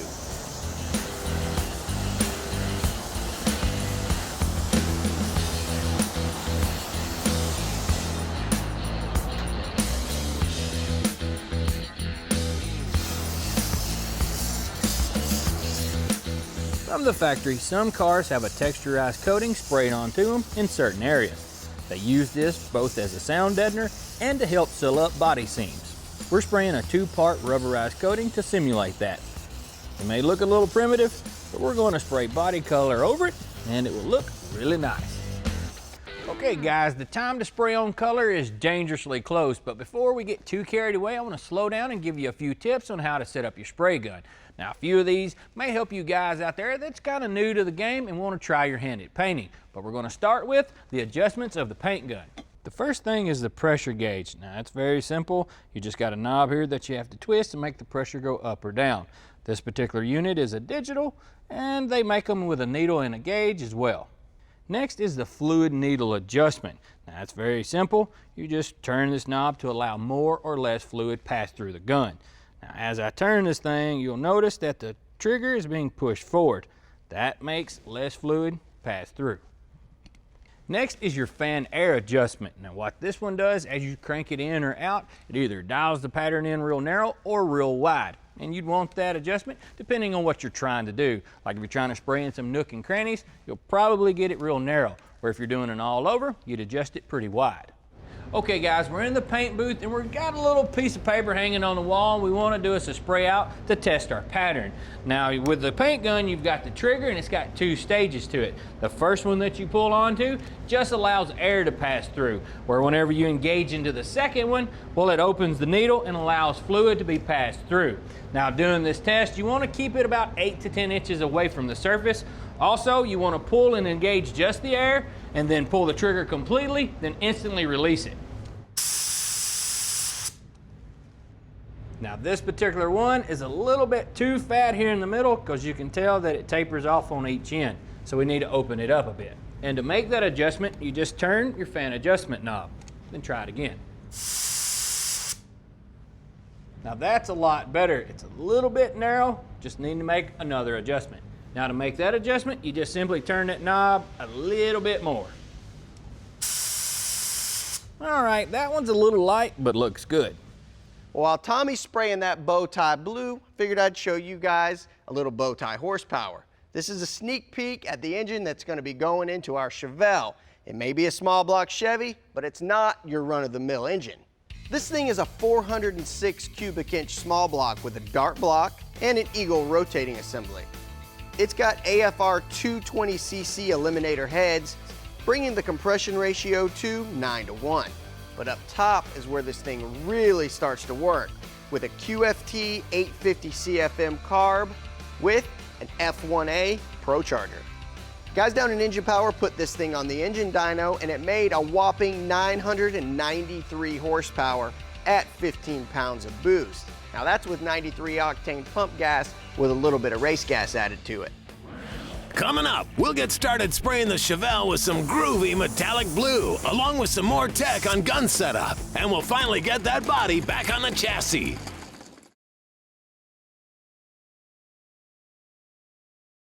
Hey guys, welcome back. Now earlier I showed you how to do a spray out so that you can test your pattern. Now we're going to spray a little bit further and make a couple of passes to make sure that this gun is operating properly.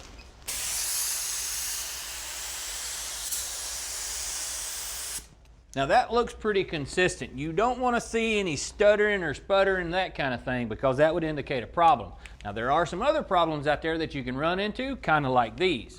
Now let's say your gun is spraying a pattern that looks kind of like this. It could be a clogged air cap or spray orifice, or even damaged parts. In fact, sometimes clogged or damaged parts can lead to a variety of odd patterns that can't be corrected no matter how much adjusting you do. So make sure that puppy is good and clean. Okay, with that done, I've got another procedure that I want to show you on how to adjust the fluid needle, and it's called the dump test. It's pretty straightforward. And now some guys, whenever they go to adjust the fluid needle, they pull the trigger all the way back and then they crank this knob until it kind of just touches up against it. And what that does, that allows them to use the trigger as a throttle. If they need more paint, they just pull on it. If they need less, they back off just a bit. But they're doing it this way is a little more accurate. What you want to start with is 10 ounces of thinner. To do this test, what you want to do is pour the thinner into the gun, hook up your hose, and pull the trigger. Allow it to spray for 1 minute. I'm using a stopwatch on my phone to time it out. 1 minute, almost on the money. Now pour your leftover material back into the cup and see how much you've used. All right guys, we used 6 ounces of material in that 1 minute test. And that's actually on the fat side of things, because what's recommended for spraying base coat is 4 ounces to 6 ounces. So if you're a little more inexperienced, you might want to tighten that needle up just a bit and get closer to that 4 mark to help prevent running everything into the floor.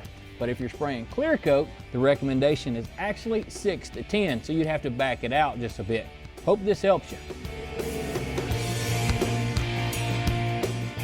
Check out that color. This is a custom mix that our friends at Single Source hooked us up with, and we're calling it Bowtie Blue. We're going to add our thinner and a small amount of activator, and then we'll just stir it up. You want to mix this stuff really well and then pour it into a gun. Before you get too carried away, make sure to tack off the surfaces to be painted. And don't forget, pull your tape back.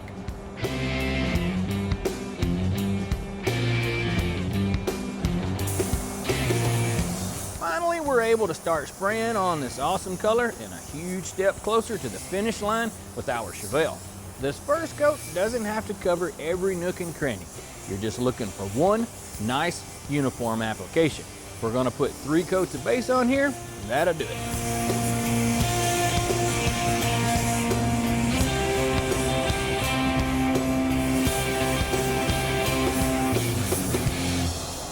Stick around and see why the best way to get your body mounted to the chassis is with an 80s style montage.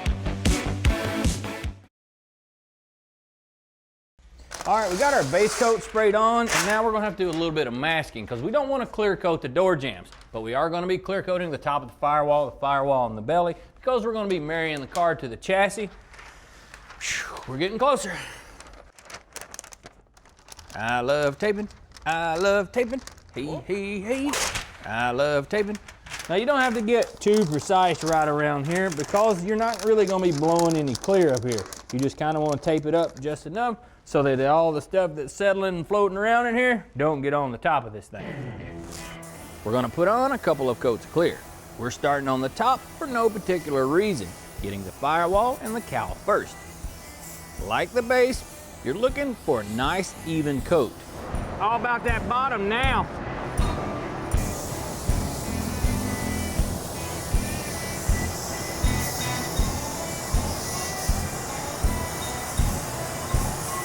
Oh yeah. Now there's some painters that say that you don't really need a fresh air, but I'm here to tell you, whenever you're painting something like this is almost a must. Pay attention to how this stuff's gonna blow back into my face. Not only is this safer, but it helps keep you a lot cleaner. Meanwhile, back at the shop. We assembled our chassis a while back, and though we had the body on it for some of that metal repair, it's finally going back on. This time for good. I have to say, I kind of dig that color. I like it. I think we need to get some plastic on this before we get this thing on the chassis. That way we don't get any overspray on that nice clear. Yeah, that's a good idea. I'm gonna go ahead and get in the booth and trim out all the other pieces. That way we can assemble the car and get the outside of this thing sprayed. Okay, it's not gonna do itself.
There's a lot of labor that goes into building an old car like our Chevelle, and getting the color on is a very special moment for us.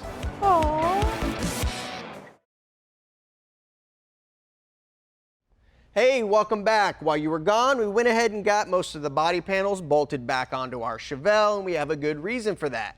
This blue color that Tommy chose, well, it's got a lot of metallic in it. Yeah, and we don't want this thing 10 different shades of blue. So we went ahead and bolted it back together like he said so that we can spray the exterior at one time. And so now we need to untape this thing so we can push it in the booth and get to spraying. There's really no special way to pull this stuff off. Just get to pulling till you get it all off. This smooth transition right here, that's what we were looking for with that back taping technique.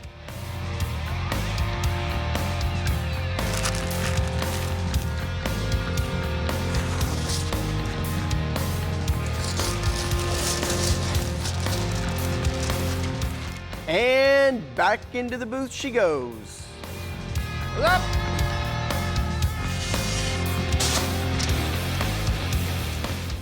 Now what we're doing here is actually taping to where Mark did at the bottom of the body, and then we're going to tape this to the floor to keep overspray from coming up under the car. Now what we should have done is wrap the frame in plastic like we did the bottom of the car, and we wouldn't have to do all this work.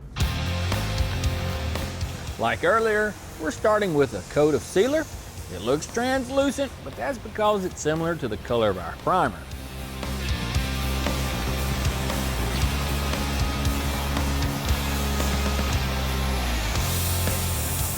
Now it's time for some color. We're spraying on a couple of coats of our bow tie blue, and that will get us up to color. Metallic colors, like ours, can be a little tricky to spray in order to get the metallics to lay out evenly. So if you're new to the game, you might want to consider a more basic, solid color.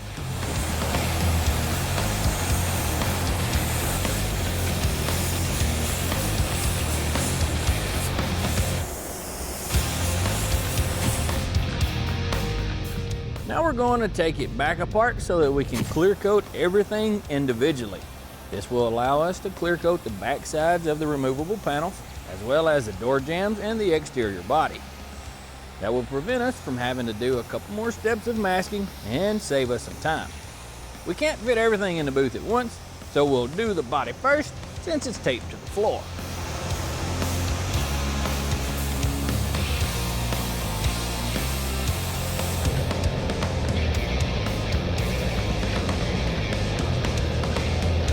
Well, there you go. She's all blue and all shiny. Now we could go ahead and bolt on the doors, but it'd probably be a lot better of an idea to leave the front cap off until we drop that motor and tranny in. That's right, and while we've got everything off, it's probably a good time to do a little bit of cutting and buffing. I thought all the sanding was done.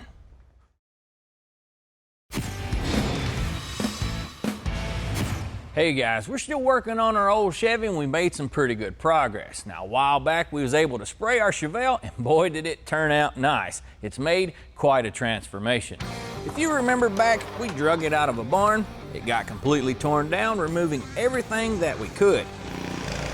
After that, we added a bunch of hours of sanding and bodywork so that we could spray on a custom color that we're calling bowtie blue.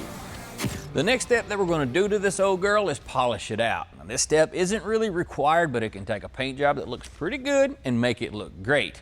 Now, watching someone sand isn't a whole lot of fun, so let me bring you up to speed to where we're at right now.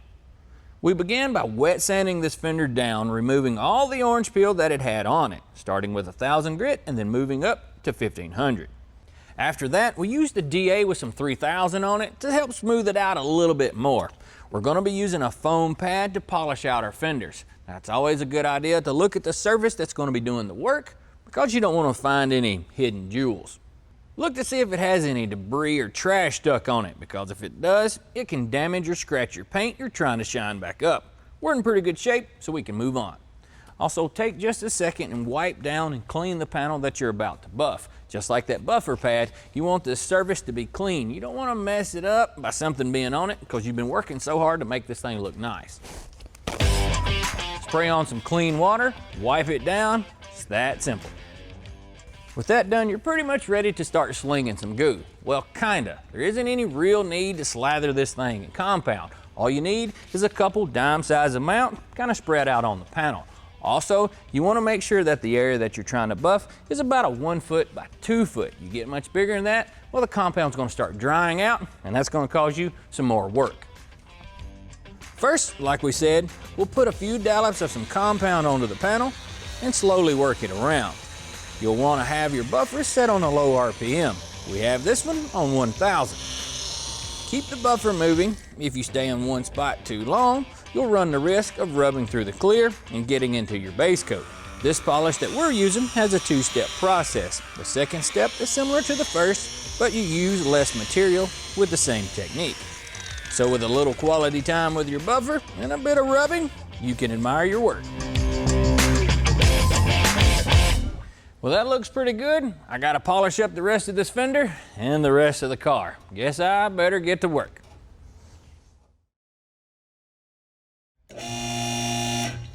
Now we're done abusing that old Mercury for a tidbit, so we drug the Chevelle in here and thought we'd get back on it. Now this old car has came quite a good ways from the first time we picked it up. A while back, we pulled this thing out of a barn, and after some cleanup, the body and frame were stripped down. We dressed the chassis with new suspension, brakes, and rear end, and then after quite a bit of work, gave that body some fresh blue paint. Now for a power plant for our Chevelle, we were kind of shooting for the moon. We had engine power put together, this 406 with a Pro charger that makes almost 1000 horsepower. Now whenever you're making this kind of power, it can be a little complicated getting a transmission that'll hold up to a heavy foot. And then you multiply that by wanting an overdrive. Now if this is a dilemma that you may be running into, y'all go check Marc out, he's got the answer for you. Like Tommy said, when you've got 1000 horsepower, you have to have a transmission that can handle it. So we got this bulletproof 4L80E from Level 10 Transmissions. To shed some light on this, we brought in Pat Barrett from Level 10. Pat, this is a really common swap. What makes your trans different than, say, a stock unit? Our bulletproof transmission is a combination of the torque converter matching all the modifications to the engine, the hardware to match all the horsepower and get rid of all the factory deficiencies. And then we tune everything for all the shift points and everything else with the software. The 4L80E transmission was designed for the heavy-duty General Motors truck. Even though it's a strong transmission, it was never really designed for performance. Well, cool. If this thing started its life as a truck transmission, that makes a lot of sense why people like to use these as a swap. But if I did use a stock piece, what would be the weak points? There's a couple weak points. One is the oil pump, the other one is the shafts, and the other is the valve body. They were never designed to be performance parts. As for the torque converter, it's a 3000 stall to match the torque curve of the engine. The torque converter is a very important tuning piece between the engine and trans. Having the wrong torque converter could cause all sorts of drivability problems. Before we can get that new trans bolted to our engine, we need to connect the dots with this SFI certified Hayes flex plate that we got from Summit Racing. We'll use some blue Permatex thread locker on some ARP flex plate bolts to get it installed and torque them down to 85. Don't know if you know this or not, but you're gonna have to come up a little bit. Yeah. Okay. We'll get the bell housing bolts installed, followed by the torque converter bolts, which get torqued to 40 foot-pounds.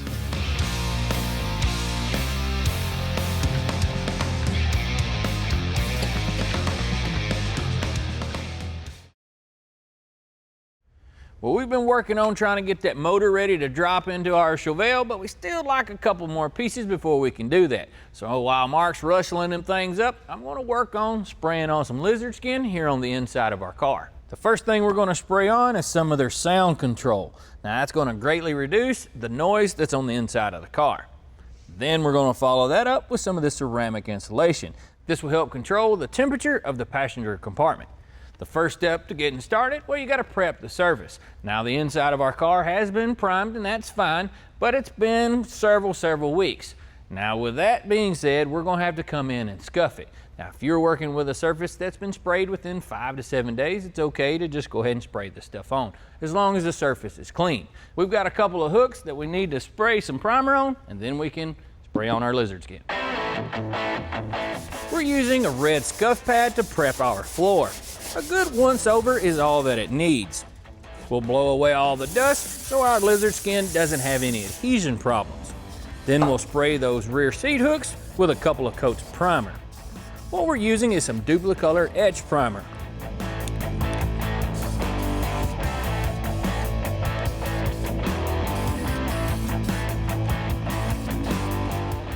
We need to get this thing masked up, starting with the holes in the floor.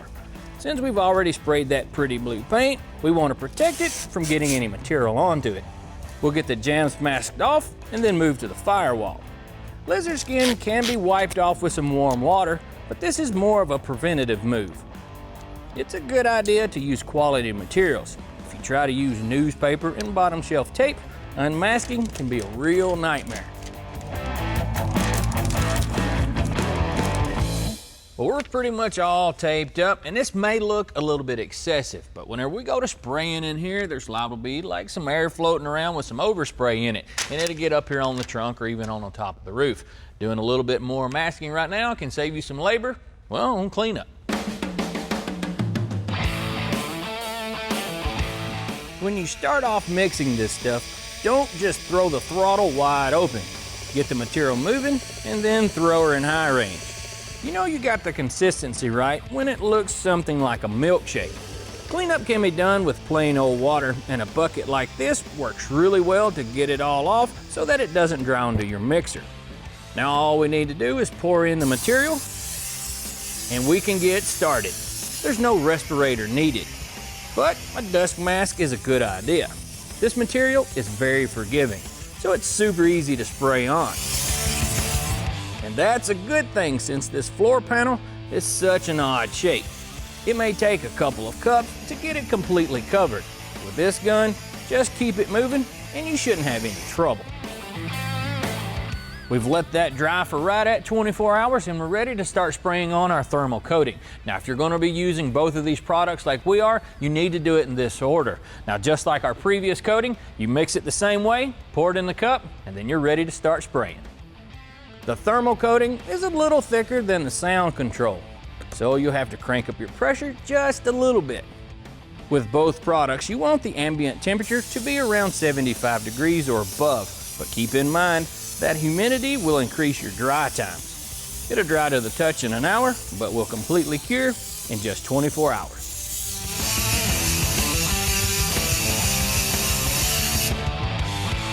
Lizard skin's that easy to install. Now we knew from the beginning that our old Chevelle was gonna be plenty cool whenever we were done.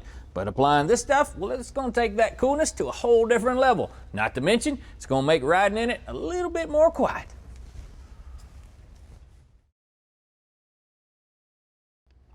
Hey, welcome back. I've been busy trying to get all the components together that we need to get our engine and transmission dropped into our Chevelle. Now, when you're doing a modern transmission swap like this 4L80E, there are some hurdles. One of those is if you're going to run a manual speedo, like came from the factory, you need to convert it. Thankfully, Summit Racing has this kit here that comes with the tail shaft housing. It's got the provision for the mechanical speedo gear. Comes with all the things you need to get it installed, including the gear that goes onto the output shaft. We also got this transmission mount, also came from Summit. The drive shaft yoke seal needs to be removed so that we can get the output shaft gear installed.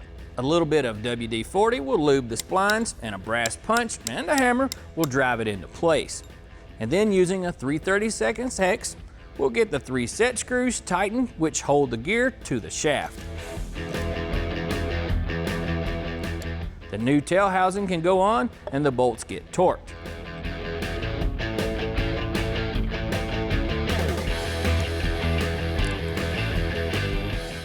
The speedo drive goes into the housing and it gets held into place with this simple metal tab. Another issue that you may run into whenever you're doing an automatic upgrade like we are with an overdrive in it, well, is getting a cross member to fit up under your car. Well, luckily, American Powertrain offers the X Factor, which will just about allow you to bolt any transmission up under it. Now, there are a couple brackets that you have to mount here on the side, and we're going to go ahead and do that so that we can drop that motor and transmission in, and then we'll slide this thing up under. These brackets bolt to existing holes in the frame. We'll just get them started by hand for now. It's finally time to drop this thing in, and we're gonna be really careful. Oh, whoa. All right, come on back. Slow and easy is the name of the game here because we're only gonna do this one time.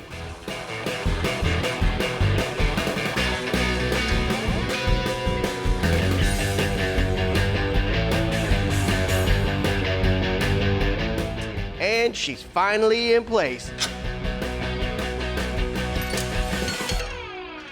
Look at that. Looks like it was made for this Chevelle. Now we can get our cross member in place and bolted to our mount.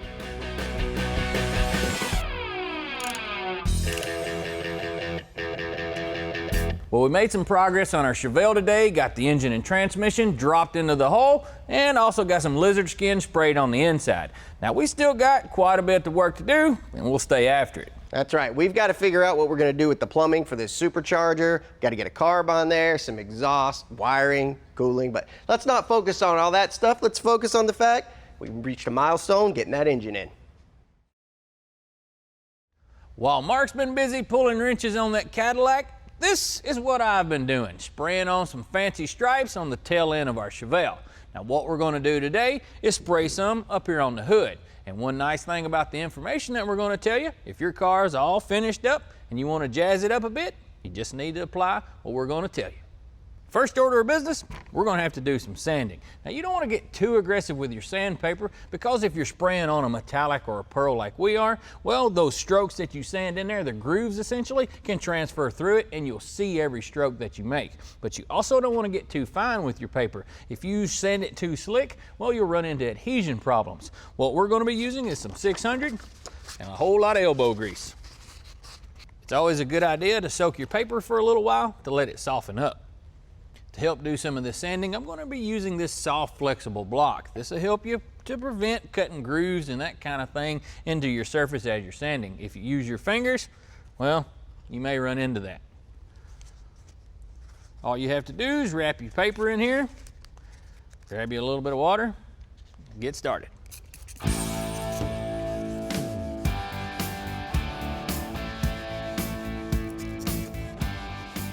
And whenever you're doing sanding like this, I like to do it in like a grid pattern, meaning you move across, move back or forward, and then back across, and then so on and so forth.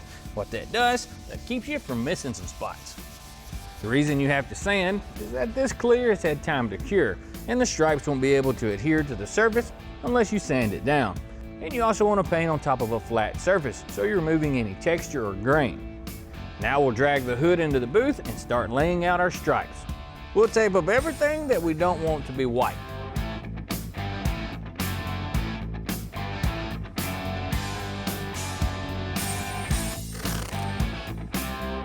With that done, we can mix up our paint and get to spraying.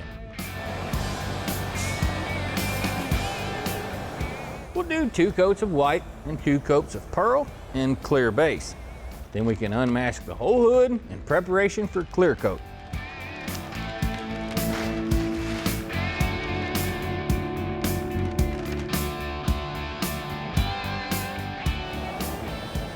We'll apply 5 coats of clear on the hood, which will give it a nice deep shine and keep it protected.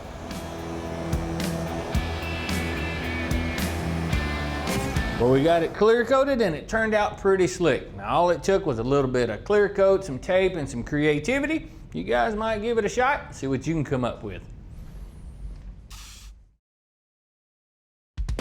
Today on Detroit Muscle, we're gonna jump inside our baby blue Chevelle and get the steering and dash ready to go.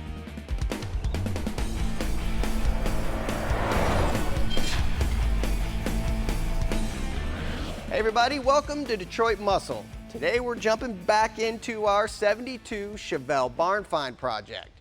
This is a really popular build nowadays because GM made a pile of these A-bodies, and if you had a big block, it would have been at the top of the heap. Now this thing wasn't a big block car, but that's okay because the aftermarket makes just about anything and everything you can imagine to build one of these things up. One thing we didn't want to touch though was the styling. We wanted to keep that classic look, but couple it with big power and performance under the hood and to the wheels. We pulled this thing out of an old barn where it had been sitting for about 20 years. We got it all cleaned up and stripped down. With the frame and fresh powder coat, we dressed it to the nines. After quite some time getting the body worked just right, we sprayed on that beautiful bow tie blue. Now we're busy on final assembly. Now we've got a couple of things that we're wanting to do today to check off on our to-do list on that pretty little bow tie we've got over there. And one of them is going to be installing and upgrading to the Super Sport dash that we got from OPGI. All this is sold as a conversion kit, and as you can tell, there's a whole bunch of pieces to this puzzle. But before we can assemble all of it, I got to do a tiny bit of painting. Pretty much whatever's on the outside of this chrome shiny trim all the way around here, more or less out here, needs to be painted a medium blue. Now while I'm busy doing all that spraying and such, y'all go see Mark, he'll steer you in the right direction. The first thing we're going to install in our Chevelle is going to be the steering column, but not this old one that we took out before. That's because this thing is rusty, dirty, it smells pretty bad, and plus some of the contacts and things inside the column, once they've been sitting for a long time, they get corroded, and a lot of times it's easier to just replace the whole column than to spend the time rebuilding it. So we decided to go with this Flaming River column from OPGI. This thing is new and complete from stem to stern. It's got a tilt feature, which we didn't have on our other column, and you can get these things in bare stainless, polished stainless, or black like ours. Comes with the shaft, the joints, the bracket, everything you need to get it installed. And we also added this steering wheel with the bow tie horn button.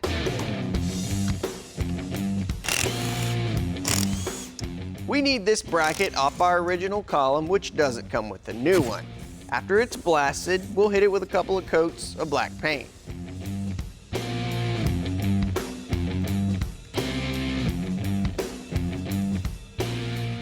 This bracket gets mounted to the new column using the measurements we took off the original mounting point on our old one.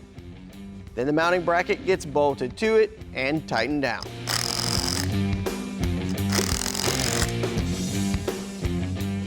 We'll slide the column into place and bolt it in using the original mounting bracket and firewall brace.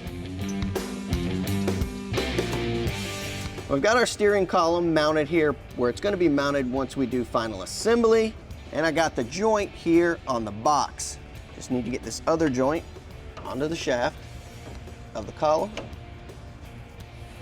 Now this is our steering shaft and it's long. That's because it's made to be cut to fit. So we just need to get a measurement, decide where we need to cut this thing. Okay, it looks like 15.5. Well, this is our steering shaft that's going to need to be cut down, but we can't just measure out our 15.5 inches and make the cut because this is a collapsible column. We have to make sure that when this thing's fully collapsed like this, we don't cut any farther than here because this is a solid double D that slides inside of this hollow double D. And this Zerk fitting right here is what keeps all of that lubricated. In case you're in an accident, this will compress rather than the steering column coming in and injuring the driver. So we need to make sure this thing is extended out all the way, and let's get our measurement. Well, that puts our 15.5-inch measurement right here in the joint, so we're gonna have to do something about that. So if we move down to about an inch from our limit there, that moves our 15.5-inch mark well past our joint here and enough room to get this joint attached on here.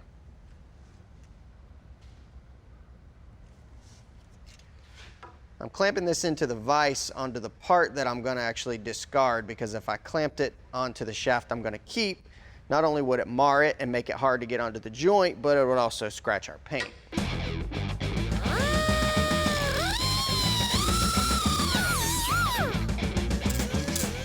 We'll bevel the edges so the shaft slides into the steering joint nice and easy.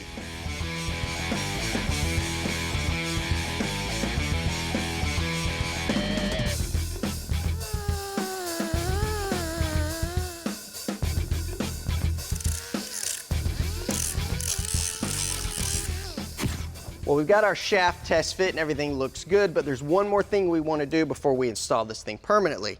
Where these set screws go, we want to put a dimple in there, and there's two reasons for that. One, that's going to grab that shaft a lot better so that joint's not going to slip. But the other reason is, you can tell by this old shaft we've got here, those set screws will gall the shaft. And that makes it harder to get that joint on and off during assembly of the car, but also if we need to work on it later. Coming up, what is a printed circuit board and how do they work? We'll show you. Well, we got this thing painted and a few other pieces, and it's all dry. Just need to get it untaped. I'll meet y'all over at the table and we can get that instrument panel all assembled. Now there's a lot of pieces to this kit that came with the dash. Now one nice thing about it is it's pretty complete and they all go together pretty much just one way. First thing we're going to start with is the tachometer. These things just attach to the housing using a couple of Phillips headed screws. Before you install the speedometer, make sure that you use a little rubber piece and the clip that holds the speedometer cable in place. With it centered up, the screws get cinched down. Then the clock gets installed and screwed in as well.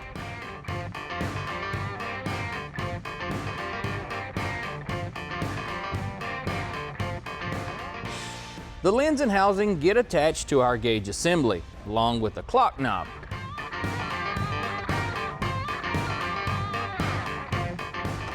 Our side gauges are next, starting with the temp and fuel, followed by the amp meter.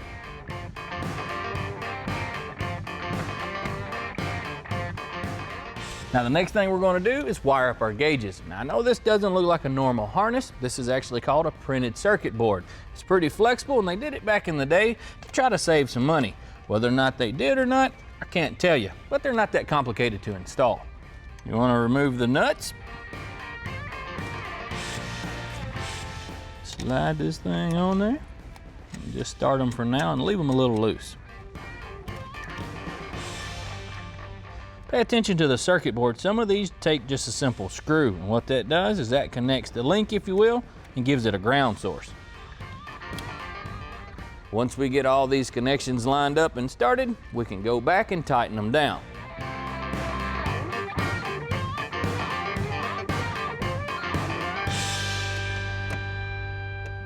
Now we're ready to install the light bulbs that are going to illuminate our dash. Now it's a good idea to go ahead and replace them and not use the old ones, because of the corrosion on those old ones could give you a little fit later down the road, and they're really not that expensive. You want to push your printed circuit down and be sure that the notches here don't catch onto your circuit. It can kind of mess with the connection. Push them in. That'll do it. You got to install the brake warning lens as well as the headlight switch bezel.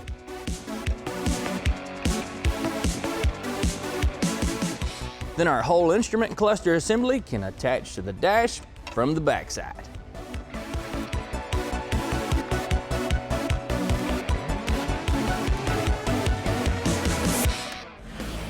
Up next, installing modern air conditioning into a 45-year-old car.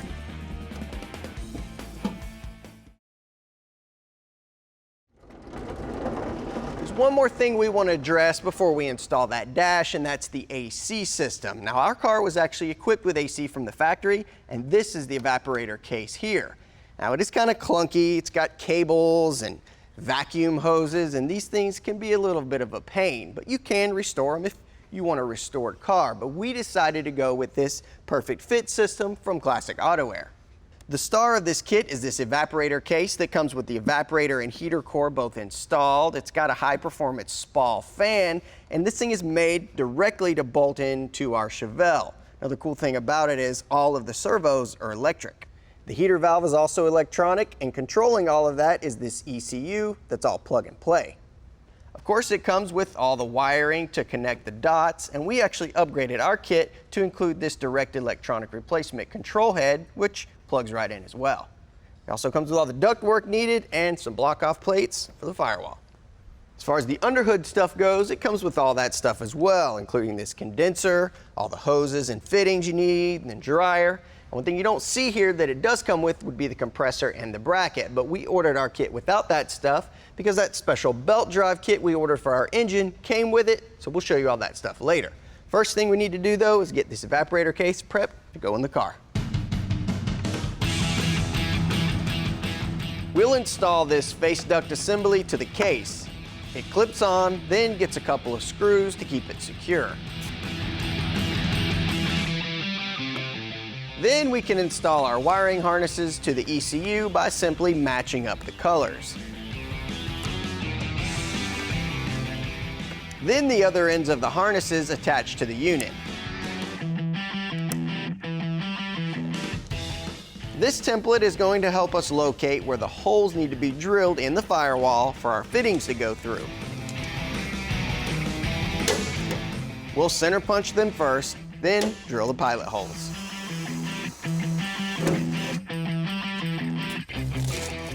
With our template out of the way, we can use our hole saw to make the necessary opening. Yeah. Now our assembled case can go in and mount to the firewall. All right, we've got our box installed and we've got all of our ductwork roughed in inside the car. It's just this flexible tubing. It's really easy to work with. Now we need to modify our defrost ducting because we need to adapt this to this flexible tubing, and we're going to do that with these little adapters here. Now the kit comes with these templates. We just made a mark, make the cut there, and install these adapters.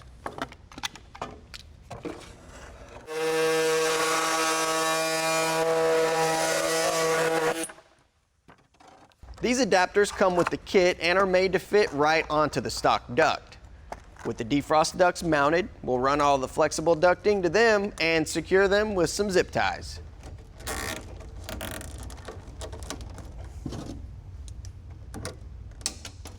We're cool now. Still ahead, we'll put the cherry on top with this spiffy new steering wheel.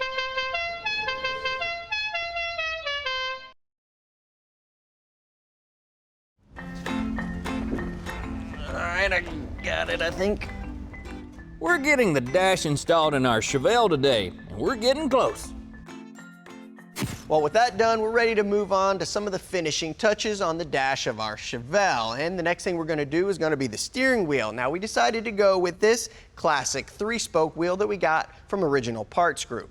This is actually a factory option for the 69 and 70 cars, but it'll fit right on our 72. Now, we're not doing a chalk mark restoration on our car, so this will be just fine.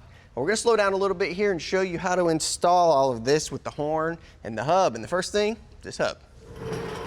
Now, before we install this hub, I want to go over some things on the column here. This is actually an aftermarket column, but the principles would be the same for a factory one. This is the nut that holds the hub on, so we'll get that out of the way first. And then behind it is this ring right here. This is actually the canceling cam from the turn signal switch. That's what these little bumps are here. But this thing serves another purpose. You see this metal ring contacts this button or contact here. That's what actually sends the ground wire to the horn button, and that connects here, which we'll show you later. The way this goes on the column is this thing can just go any which way, but we want to make sure we clock it the right way, because otherwise when you turn your turn signal on, you may just turn your wheel just a little bit and it can cancel that switch. So want to make sure we have it aligned properly. On a stock column, there'll actually be a little groove there that keeps this thing in the right location. And then line it up with the hole in our hub here.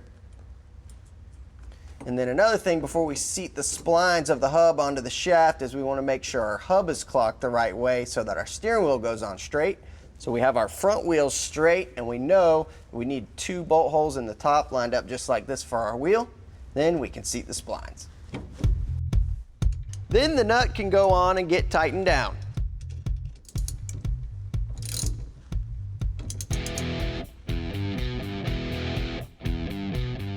The wheel is next and gets mounted using these countersunk bolts.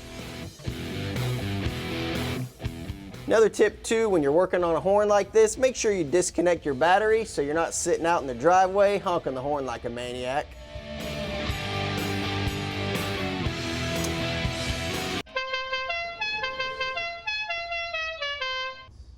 Well, our old Chevelle is coming along pretty good, piece by piece. We can steer it now, and we got some eye candy to look at whenever we're sitting in the front seat. That old SS dash sure does look pretty sweet. And we've got quite a ways to go on our interior still, but before we can throw carpet and seats in here, we got to get some doors on, and we've got a bunch of other stuff up front that needs to be done as well.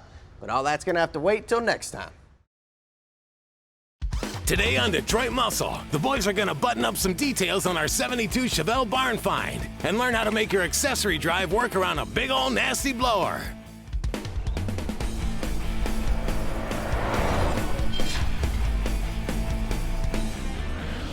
Hey y'all, welcome to Detroit Muscle. We're back on our small piece of Americana that we dug up out of a shed. It's our 1972 Chevy Chevelle. Now, we've installed some new windows, sprayed on some bright blue paint, got some interior pieces, and a few shiny pieces out back. Now that shiny stuff's fine and dandy, but when you got a 1,000 horsepower engine under the hood, we want to hear this thing run. We may not get that far today, but we're going to get as far as we can. We've got a belt drive we need to get on there, carburetor and throttle linkage, a brake master that needs to get buttoned up, and even some headers. Now, there's only one way to get to the finish line, and that is to start. Now, our power plant in our old Chevelle made almost 1,000 horsepower on the dyno, and a big thanks to that is that hair dryer looking thing hanging off the block. Now, we want that thing to run like heck, but we also want it to be comfortable while we're riding around in it. We want it to have power steering and AC, and to run those kind of accessories sometimes can be a little bit difficult. And thanks to ProCharger, all that hard work has already been done. This is their small block Chevy Serpentine Accessory Drive Kit. It comes with all the hardware, pulleys, and bracketry that you're gonna need so that you can enjoy those creature comforts. Now, the first thing we gotta install is this short small block Chevy water pump. But if you notice all the way over there, ours has got an electric pump on it, so we gotta do a little bit of disassembly first. Luckily, a water pump swap ain't no big deal. We'll run out the bolts holding the electric one in place, then dab a little silicone on the water passages to hold our new gaskets where we need them for the mechanical pump. With that done, we'll slip our new pump in place and get it bolted down.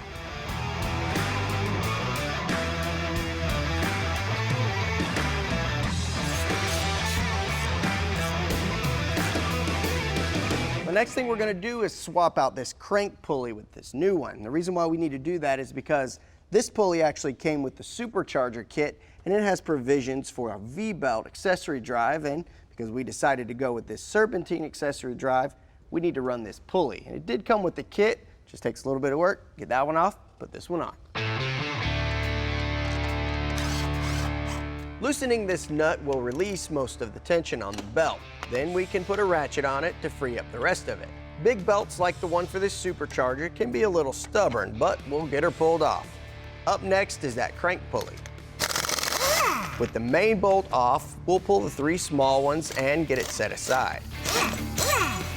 Our new one reinstalls the same way. Just be sure you get it on straight before anything is tight.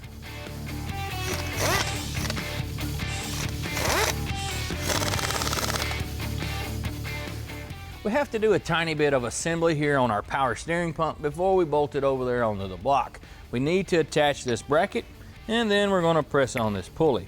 We're also going to be using some of this stainless steel hardware, and whenever you're using stainless steel bolts, it's always a good idea to use some anti-seize.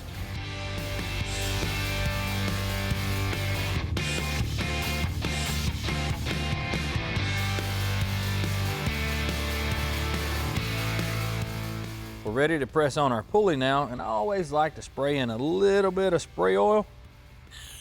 That keeps everything happy and prevents any galling.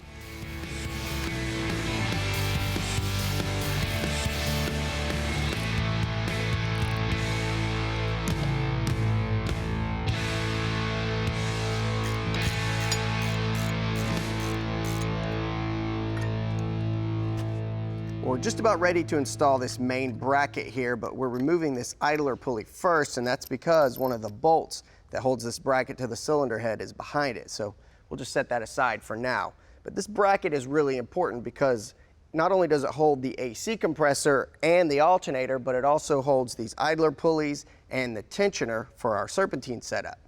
Now, these pulleys aren't your run-of-the-mill plastic pulleys like you'd have on a late model serpentine setup. They're either made of aluminum or steel here, so these things are going to stand the test of time. Something else you may notice, we're upgrading to ARP bolts to stick with the theme that's already on the engine, and also for the durability. This setup mounts to both the factory locations on the engine as well as some of the ProCharger bracketry that was already installed by the engine power guys. With the mounting bolts taken care of, we can get our last pulley in place. Then we'll work on getting our AC compressor and alternator buttoned up as well.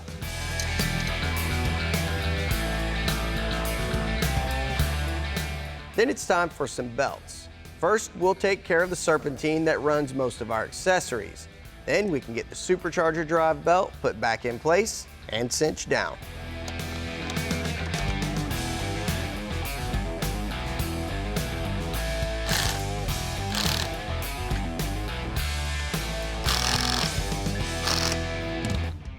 Coming up, learn how to attach those plug wire ends on a custom-length set of wires. Hey y'all, glad you made your way back. Now we're pretty much ready to start throwing some ignition components at our old Chevy. We went to Pertronics and got a full ignition setup. This is their flamethrower distributor, coil, plug wires, and this new digital HP ignition box. Now this thing has several features to it. It has 3 programmable rev limiters for launch, burnout, and top end. It also has an easy to wire up harness, and it makes right at 30% more energy than most of their competitors. Now first things first, let's drop in this distributor. Engine Power needed their distributor back, so we're just replacing this one exactly where the old one came out. And now we can move on to the next thing we need to tackle. With our coil, we're gonna mount it down here off in this hole, and I know it's kind of hard to see, but that's our purpose. We're trying to keep the car to have as much of an original feel as possible, and doing this, it'll help hide it a little bit.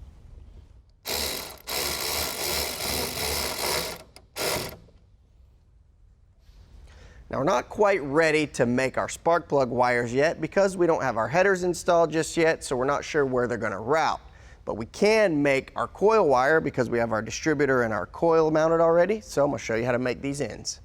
Well, the first thing we need to do is get the wire through the boot, so we're going to use a little bit of dielectric grease here on the wire itself and also on the boot here.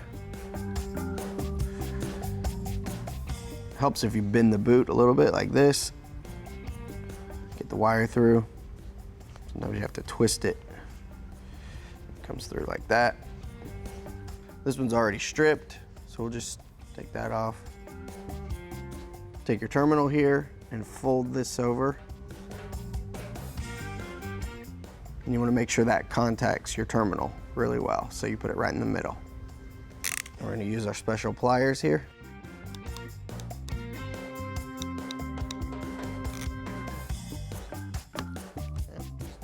Sure it's good and tight. Just going to clean this little bit of fiberglass insulation off. Then you can pull your boot over. You got to twist the wire to make sure that the open end of the terminal lines up. And that's it. Now you may notice here my 2 ends are clocked about 90 degrees from each other. And I did that on purpose because of the way this lays up against the firewall back here. That way it doesn't bind. Now we got to keep making some headway on our old Chevelle, so we're going to move on toward the headers. That way we know exactly how long those plug wires need to be. So we got a set of Hooker Super Comps. They have an 1 3/4 primary and a 3-inch collector. They also have the ceramic coating on them, so not only are they going to look nice, but they're going to reduce the underhood temps. It comes with all the hardware and gaskets that you need to install them. Now I get to do that fun part. Hey, welcome back. We're getting our headers installed on the Chevelle so that we can get our spark plug wires made and plugged into place. All right, so we've got our spark plug wires done and we've got our headers in as well, and now we're gonna move on, get our carburetor installed, but first thing we need to do, get this plate out of the way.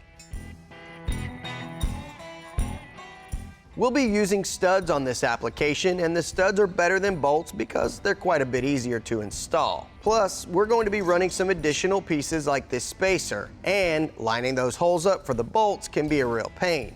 And this is a quick fuel 4-barrel blow-through carb that flows 850 cubic feet per minute. With Mark getting the carburetor in place, we're slowly but surely getting that Chevelle closer to breathing some fire. Now I've got a table full of goodies that we got from Summit Racing that's going to take care of some issues that we have. It's kind of like this oil pan dipstick. We got a transmission dipstick, an adjustable water outlet because we don't know exactly which direction we need it to go, and a highly adjustable throttle cable, and that's what we're going to work on next. We got to do a little bit of disassembly first before we get too carried away. We got to remove this cable, and that's real easy. You just take that set screw out and then slide this assembly off.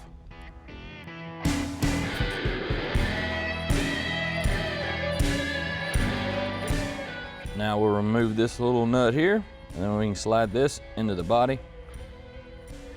Now let's go to the car. We're going to use that stock hole, but if you notice it's a little bit sloppy, so we're going to use a stainless steel washer, and that'll fix us right up. And then on the back side, I'm going to use a stainless steel washer and that nut that came with it, hold everything in place. Up here on the other end of the cable is a very similar fastener that we use there on the firewall, except for this one slides off. And we'll just spin this nut off and mount it here in this hole on this fancy little bracket that I fabbed up. Now if you'll notice with the location of this hole, it's on the same plane as the stud here that we're going to attach the cable. Now you don't want to mount your cable too high, too low, or even in too far or out too far, because what that'll do is it'll make it more difficult to pull the throttle blades open.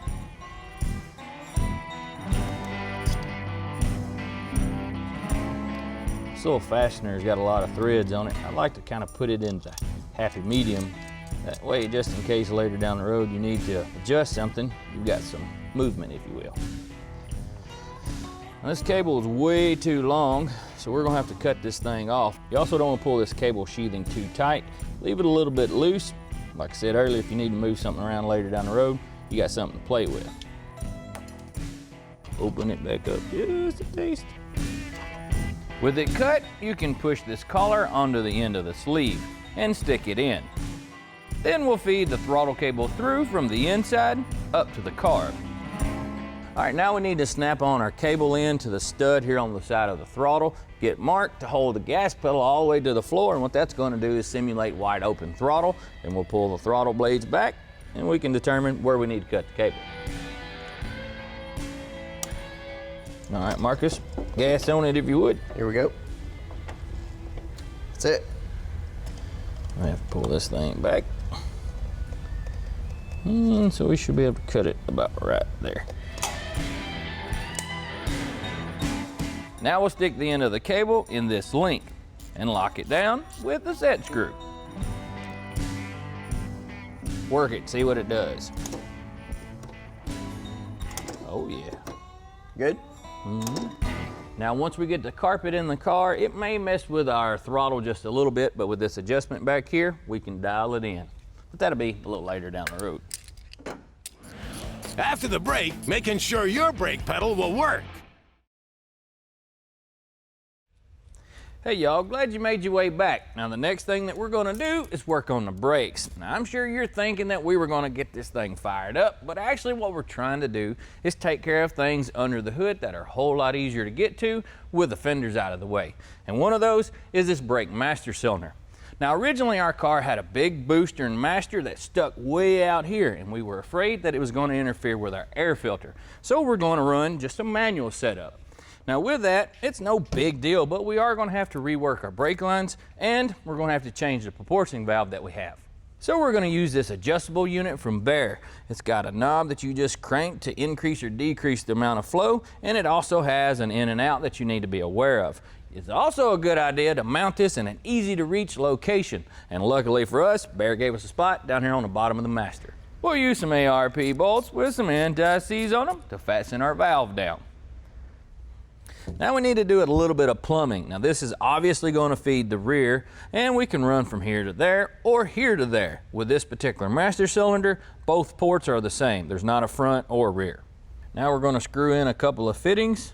These here came with the kit down there on the proportioning valve, but up here on the top, I don't have the correct one. This is actually pipe thread, and that's not the correct here, but we can use it just for mock-up, because you can see it starts about a thread deep. That's right. Well, we got the line fixed up and our other fitting to run toward the rear. Now let's go ahead and mount this up. This part is real easy, a couple of factory studs. We'll mount it to the firewall. Now normally the next thing that you do is install this brake pedal push rod, if you will, that connects to the brake pedal and pushes on the piston of the master cylinder. Now to show you how to adjust that properly is really difficult right now with the dash and all in place, so I've got me a visual aid here. Give me just a second. Now it's just got a pin that slides through and that holds the little clevis here. Now how you'd want to adjust that is, you want to make sure that the pedal is further back here on the bottom than on the top. And what that does is that allows you to push the brake pedal, shoving this forward. If you do it the other way, what it causes is whenever you mash the brake pedal, it'll cause this to go up and actually bind into the piston of the master. And that won't allow you to depress it properly. So make sure that you've got it leaning forward just a bit and you'll be in good shape. Well, we got quite a few things done in the engine bay today and just about got the brakes so that we can bleed them. I don't want to talk about all that. We'll see y'all later. Today on Detroit Muscle, it's a cooling conundrum that requires creativity on our 72 Chevelle project, as the guys have to make the supercharger intercooler fit the front of that big bad Chevy.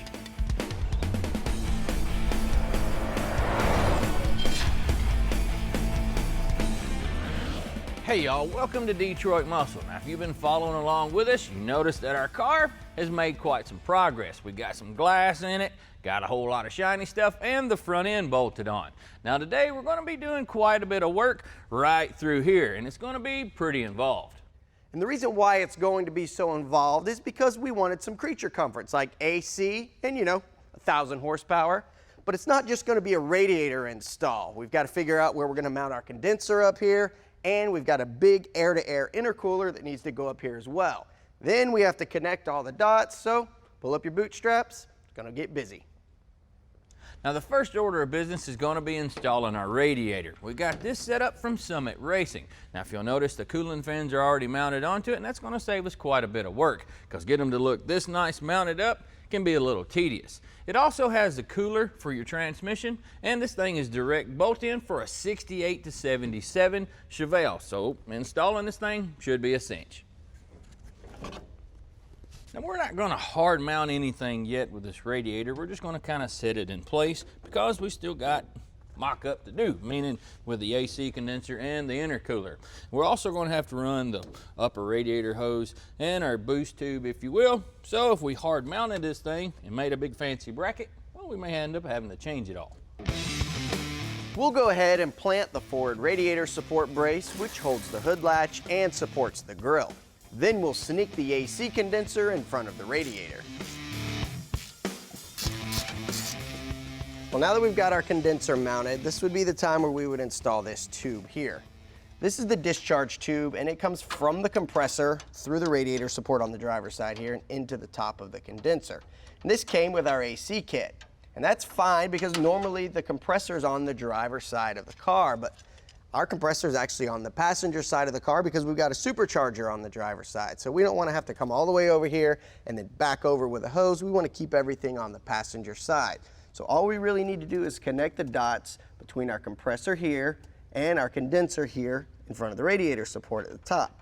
So we're gonna just make a hose for that later on, but we're not gonna do that now because we've got some other things we need to do first. We gotta mount an intercooler here and get all the big tubing through, and then we can figure out where that line's gonna go. Well, now it's time for us to start thinking about mounting our intercooler. This is actually just a generic intercooler that came with this supercharger kit. This is actually the intercooler that used down in engine power to dyno our engine. Now, we know this is gonna be big enough to make the power, but we don't know if it's gonna fit. And if you look at something like this, if we didn't have our AC condenser there and that dryer in the way, this thing would probably work just fine. But if we move it down here to fit, it's just gonna come in and get in the way of our left-hand headlight bucket, and we can't notch out our headlight. So we need to think about something a little different, so we've come up with this one here. Now this is another air-to-air intercooler that ProCharger makes. This is actually for a late model Mustang. It actually solves the problem that we have with our dryer there, but the new problem is this is actually where our hood latch goes. So if we were gonna go with this one, well, we'd have to eliminate our hood latch and go with hood pins. But we don't really want to sacrifice the safety of this hood latch, so we ordered up another intercooler. Now we're sure we're going to have to do a little bit of modifying on that, but let's just see if it all fits. We don't want the intercooler hanging any lower than the bottom of the radiator support, so I got these boxes and a couple of boards to give me something to set it on. Now with that in place, our hood latch will sit somewhere about right here. Now obviously it isn't going to work because all this arm is hanging down too low, but if we cut it off and then rework the arm, it'll probably all work for us.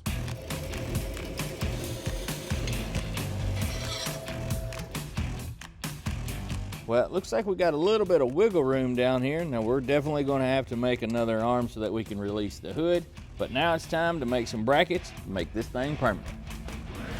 Up next, we'll show you the step-by-step bracket building to mount that pesky intercooler for big power. Hey, welcome back everybody. We're in the middle of mounting our intercooler, and down here on the bottom, we've already got the bracket fabbed up. It's pretty much a little T-shaped piece of aluminum. It's made out of 1/8 inch plate, and it should do just fine.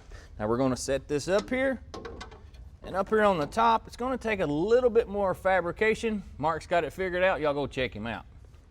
So like Tommy said, we got to get a couple of upper brackets made to hold that intercooler in place, and I actually made one already, but instead of just copying this one, what I decided to do was go ahead and make this one from scratch, so I can show you how I made that other one. This piece right here, this is the tab that mounts to the upper radiator support, and I want that to be 7/8 of an inch. So I'm just going to take this here and mark 7/8 of an inch.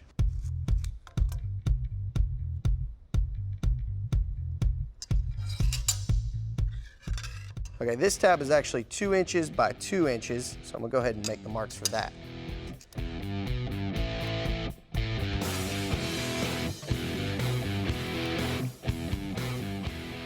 That's where my bend's gonna be. Now I need to mark over where my cut's gonna be. So this is gonna be my tab, and this is gonna get discarded. Well, my next move is to connect the dots between here and here, but I don't want to just make a straight line. I want it to kind of curve to look really nice, and I'm going to punch a couple of holes in here as well. So what I'm going to do is hand draw my line first, and then I'll figure out where I'm going to put my holes. Let's see how close that is. Well, it looks like the same hand drew both. How about that?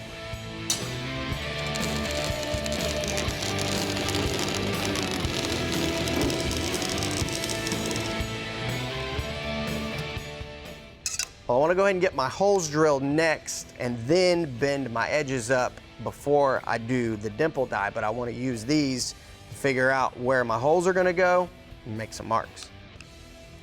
I'm going to use this die here to figure out where I want my hole to be and kind of split the difference between the edges here. That looks good right there. Put this smaller one right here.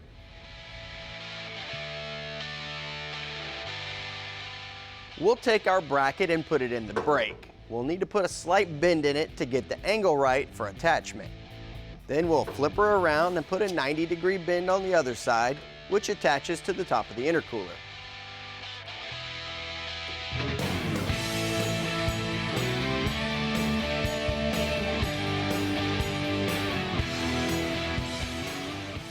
With our holes drilled, we'll grab our dimple dies and make the dimples on our bracket.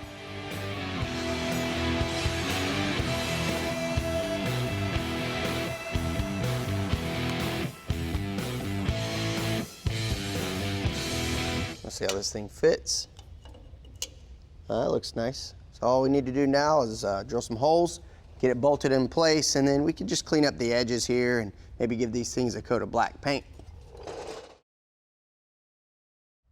Hey guys, welcome back. Well, we're making some pretty good progress on the front end of our Chevelle. We got the intercooler, the AC condenser, and the radiator where they're going to be living. Now the next step would be running some of this plumbing. But before we get too carried away with that, we're going to give you a couple of tips. Just in case you're doing this type of thing at home, it might save you some effort and some troubles down the road.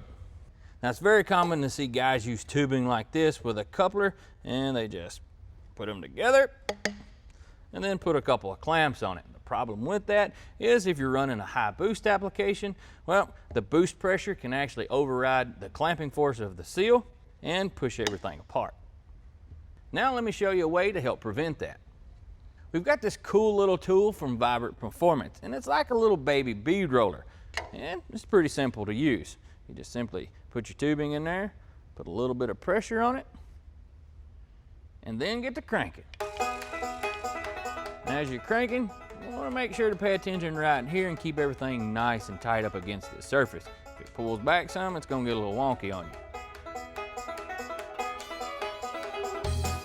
Now that we made one pass, crank a little more pressure on it, crank a little more.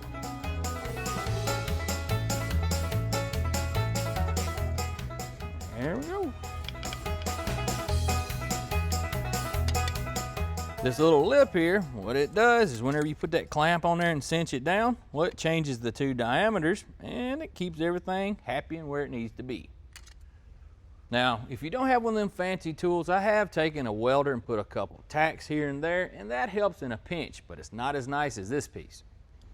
Got another little tip for you. Regular old clamp, no says I. We actually cut a hole in here and it's for a purpose. Whenever you're trying to join two pieces of metal like this, sometimes you need more than one hand. Use one of these and it can save you a little bit of work. Change that nut from a lock nut to a standard old regular nut, and you can run that thing down. Gives you adjustability, holds it in place, and you can weld it. Hey Tommy, I got a tip for you. Why don't you quit yakking over there and get over here and help me do some of this tubing?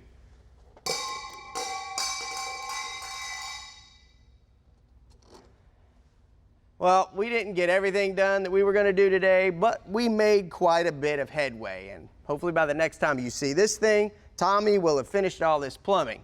Me, I'm going to go order another 90. Next up, how to fix a big old drip in the middle of your clear coat.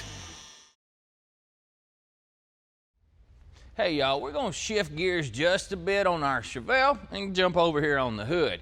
Now I guess you could say whenever I was spraying on the clear of this thing, I kinda got in the mood and got me one of those flow indicators, or a run if you will. So today we're gonna show you how to cut that thing out. Now this isn't a huge run right here, but whenever I drag that cutter across it here in a moment, you'll definitely be able to see it. While up here on the front leading edge of the hood, well, that run almost dripped into the floor. The first tool that we're going to use is pretty complex. It's a simple razor blade, and what I'm going to do is stand it up and drag it across it. And that's slowly going to cut the mountains off, if you will, and fix our problem. Dragging this thing across here, you want to lean it forward just a bit. You don't want to do it this way because it'll cause it to dig into it. You're just trying to skim over the top. Also, you don't want to set this down real hard on either side of it, kind of if you were getting in a hurry. Because if you're chomping it down like that, that blade being sharp can actually gouge into the paint.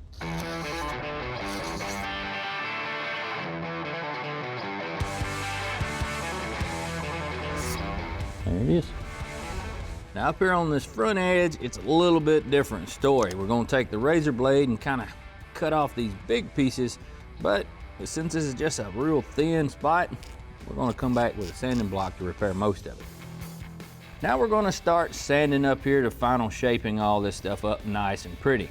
Now when you do something like that, you don't want to use a soft block like this one here, because if you notice, it's forming to the whole lip, and we're just trying to sand that hump out. So what you want to use is a hard block. That way you can control where you're sanding precisely. You're just trying to sand it flat.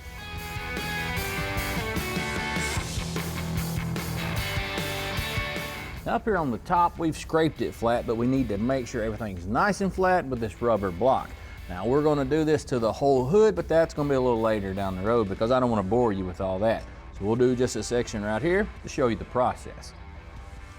Whenever you go to sanding, you wanna keep the block moving and also pay attention to the sound that it makes. Sometimes whenever you go to sanding, you'll hear this funny little ripple kind of noise, and oftentimes what that is, it's a piece of trash under the bottom of the sandpaper between it and the paint. We're pretty good there. Let's change paper grits.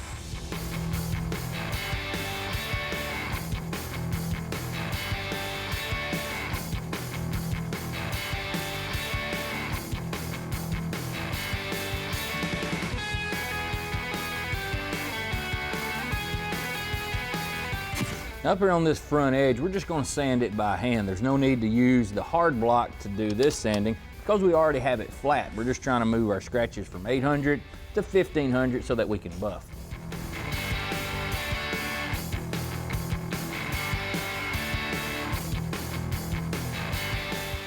Now we get to rub on it to see how well we did. Now we've got a couple of compounds that we're gonna have to use and our buffer, of course. Now it's time to sling some material.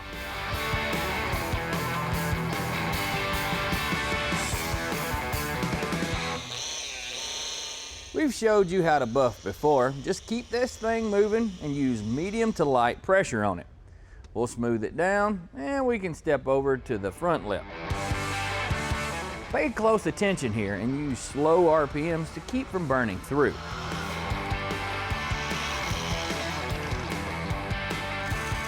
Now we can swap over to the polish pad and use the same techniques you did earlier to get that sucker nice and shiny. The compound we're using stays wet for a good while, which allows you to work the shine back up. You don't want it to dry out. That can lead to swirl marks or even worse, rubbing through the clear.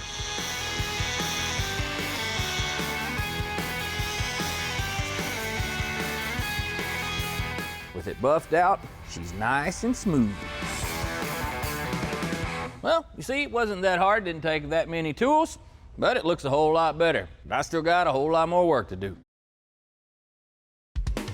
Today on Detroit Muscle, we got to get some fuel to our supercharged Chevelle's power plant and plug some exhaust into it so she can exhale.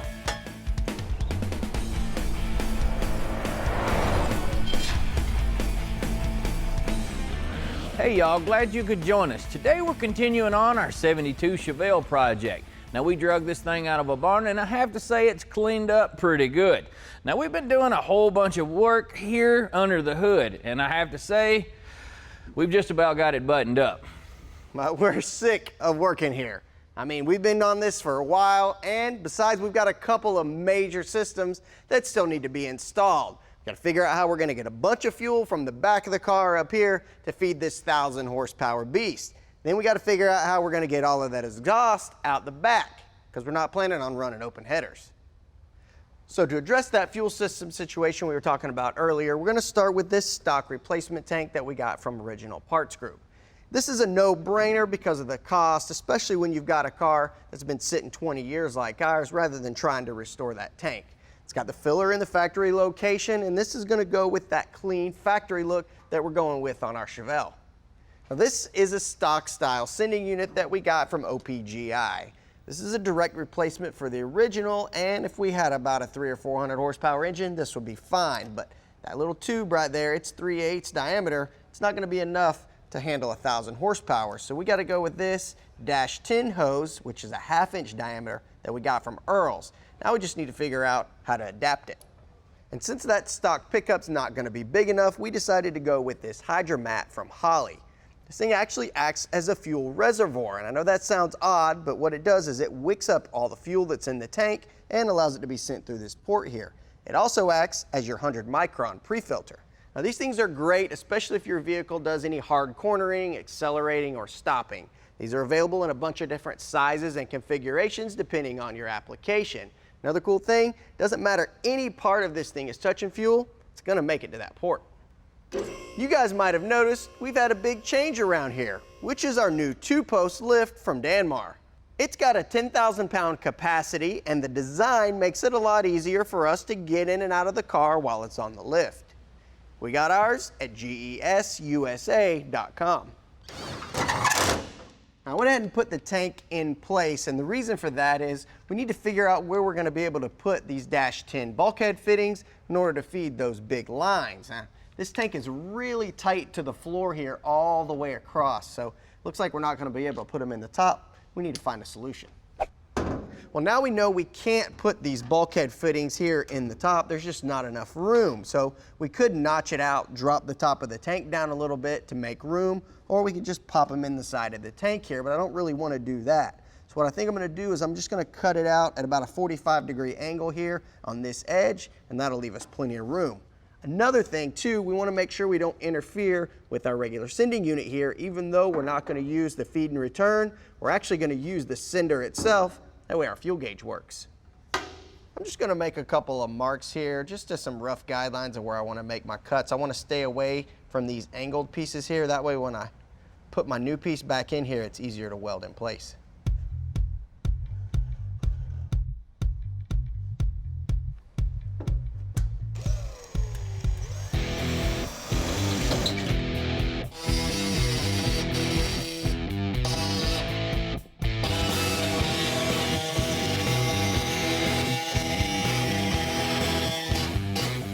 Once we get the big piece cut out, we'll go back and straighten it up a little bit. All right, we've got our tank ready here. It's all cleaned up and we're getting ready to start assembling this stuff. I went ahead and made this piece here, and this is gonna patch that hole. Got some reinforcements on the back here because once we get that welded in, we're actually gonna take this plate here that's got our bulkheads attached to it. That is what's gonna seal the hole there. And that way you can service it if you ever need to pull this out or get the hydromat out for whatever reason. But we can't fit the hydromat in that hole. It's got to go in this bigger hole, so we need to get this out, get the hydromat in. Hey guys, glad you can make your way back. I've been busy up here doing a little bit of plumbing on this hair dryer. Oh, Mark, well, he's got a big hole in that tank and about ready to slap in that hydromat. Y'all go check him out. This hydromat needs to be rolled up really tightly so that we can fit it into the tank.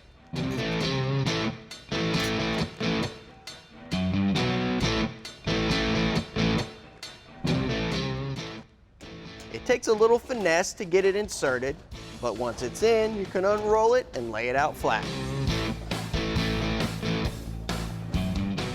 Well, we've got these little magnets that we're going to stick inside the tank, and those are going to hold that hydromat down to the floor of the tank.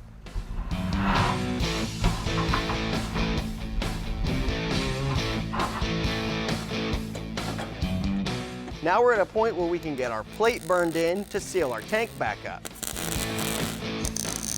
With it welded in, our outer plate can be attached as well. This is going to get screwed in instead of welded so that if needed, it can be removed to service the interior of the tank.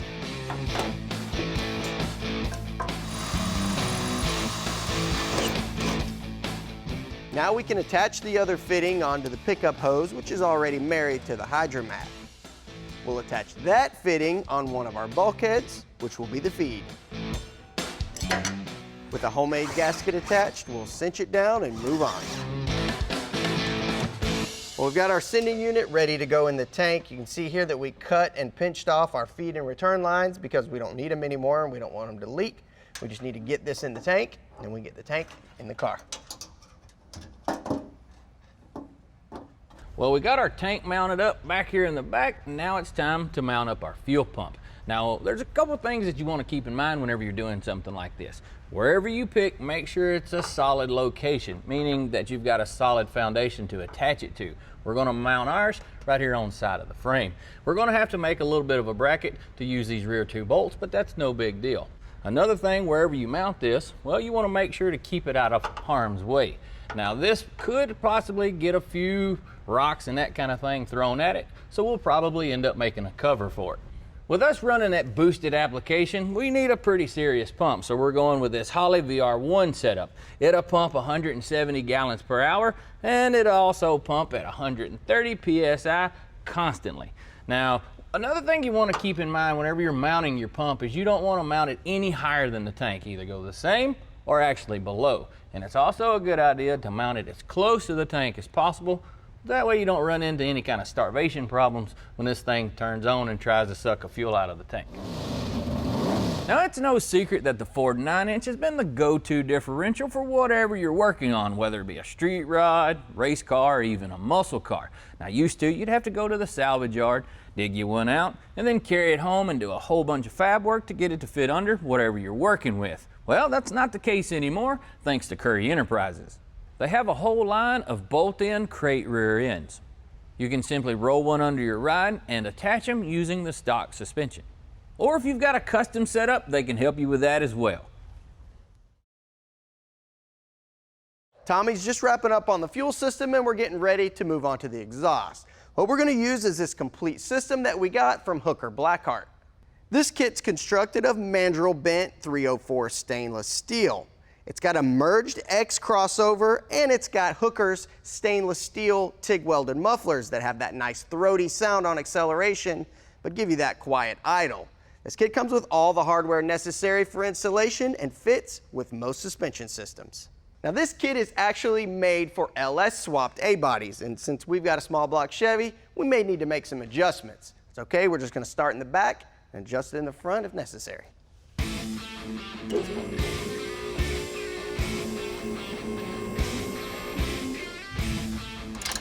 Well, I got the factory hangers installed. Well, the ones that came along in the kit. Now it's time to hang some pipe. This is a 3-inch system, which is going to be plenty big enough for our 1,000 horsepower small block. The mufflers fit in the same place as the factory, so we get to keep the clean look we want and avoid modifying anything.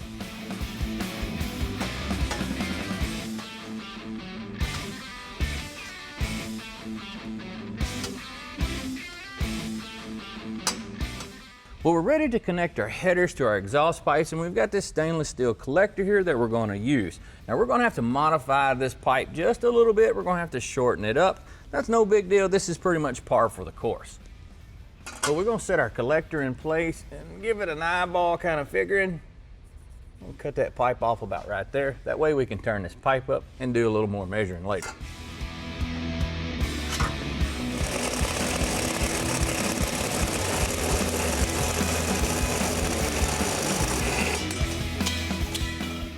Well, let's see how close we got.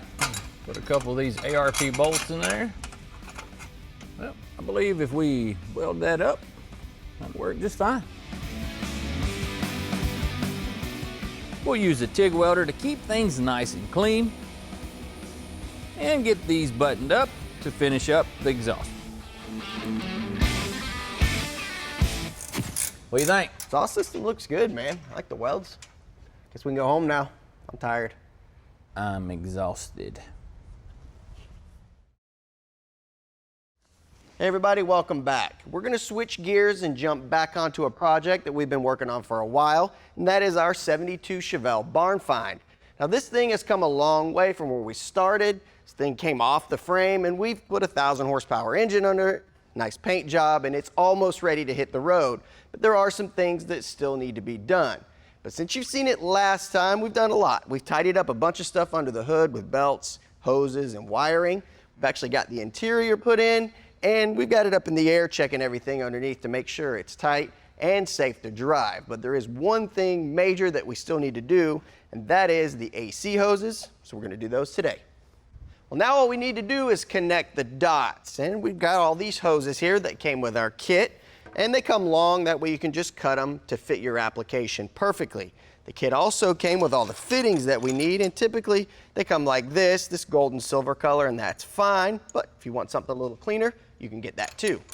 We got these from Resto Mod Air, and they're just like the gold and silver ones, but you can actually hide them a lot better, make your system look a lot cleaner.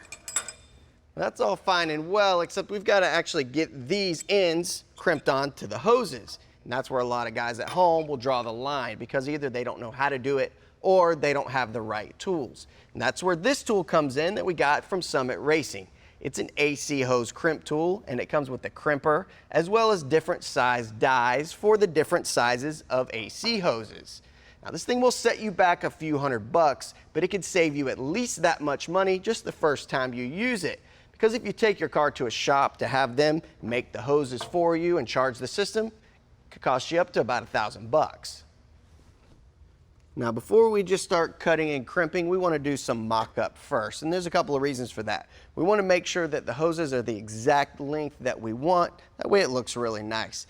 Another thing too is we've got these charge ports that we have to integrate into the system here. We've got a high pressure and a low pressure, and that's what we need to hook into to charge the system. So we have to make sure those are easily accessible.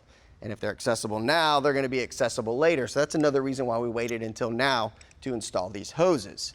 First one we're going to do is going to be the suction hose, which routes between the evaporator core and the compressor. Now we could just put a hose straight from the compressor here to the firewall and connect the dots just like that, but I'd like it a little cleaner, so I've actually run this hose in behind the fender here. I think if we put another 90 on here, we can just connect the dots here, but that's going to take a little more mock-up.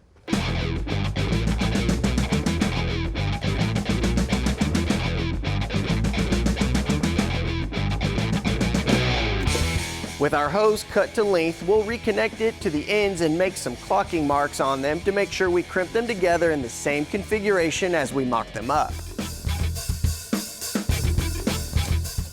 Then we can pull it all out and get over to our crimping tool.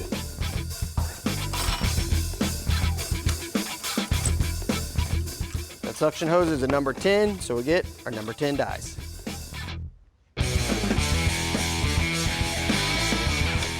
With our dies in place, we'll insert the hose into the fitting, being sure to match up our marks, then start crimping it down.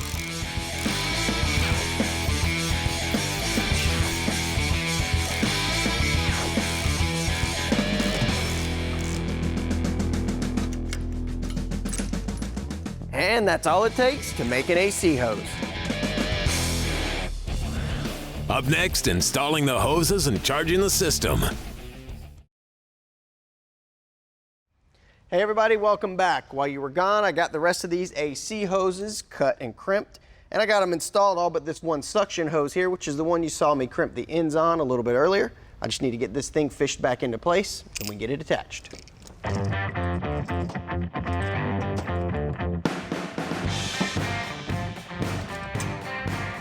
Now, unlike a typical hose end that we would use on, say, a fuel system, this thing is not tapered. It's actually an O-ring type fitting. So the end of the fitting goes into the evaporator core here, but there needs to be an O-ring that keeps that sealed. So we need to put that on first. There are different O-rings for different size fittings, and this is a number 10, and you have to make sure you use the correct O-ring for the fitting. Don't stretch it over to make it work. With the O-ring installed, we'll go ahead and put some lubricant on here. This oil actually comes with the AC kit. It's just an ester oil. You want to make sure you get the O-ring lubricated all the way around. And we'll install it. Make sure that the O-ring doesn't get pinched. Make sure it fits right in there perfectly like that. And snug it down.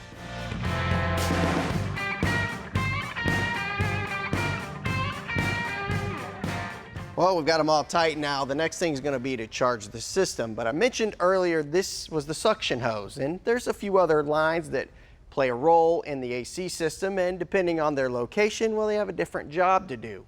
And in case you don't know how an AC system works, check this out. It all starts with the compressor, which is driven by the belt and draws in the refrigerant through the suction line. It then compresses that refrigerant and sends it into the discharge line, which dumps into the inlet on the condenser. The condenser is like a small radiator. Its job is to condense that hot, high-pressure gas into a liquid. It does this by cooling the refrigerant down via ambient air, passing over the fins and tubes. From the condenser, this liquid refrigerant collects in the dryer, which also acts as a filter for the system. From there, the refrigerant travels through the liquid line to the expansion valve. This valve meters the amount of refrigerant that is released into the evaporator core. This is where the magic happens. As the refrigerant begins to expand from a liquid to a gas, it rapidly cools.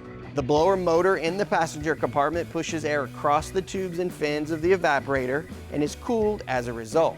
At this point, the cooled air is blown through your vents and into your interior. Well, hopefully that got you up to speed on the basics on how an AC system works. Now we've got our system all sealed up now and all our hoses are tight. And we need to get some refrigerant in there when you got some R134A here. But before we can do that, we need to get all of the air that's trapped in the system out, as well as any moisture that may be in there as well, which we're going to do with this vacuum pump here. But in order to tap into the system, we're actually going to use this AC manifold gauge set. We'll get the high and low side hoses connected to our system, then get our vacuum pump hooked up as well.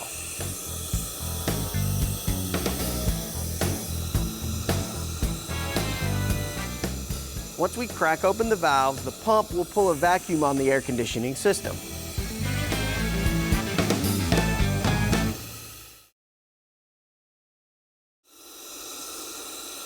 Welcome back.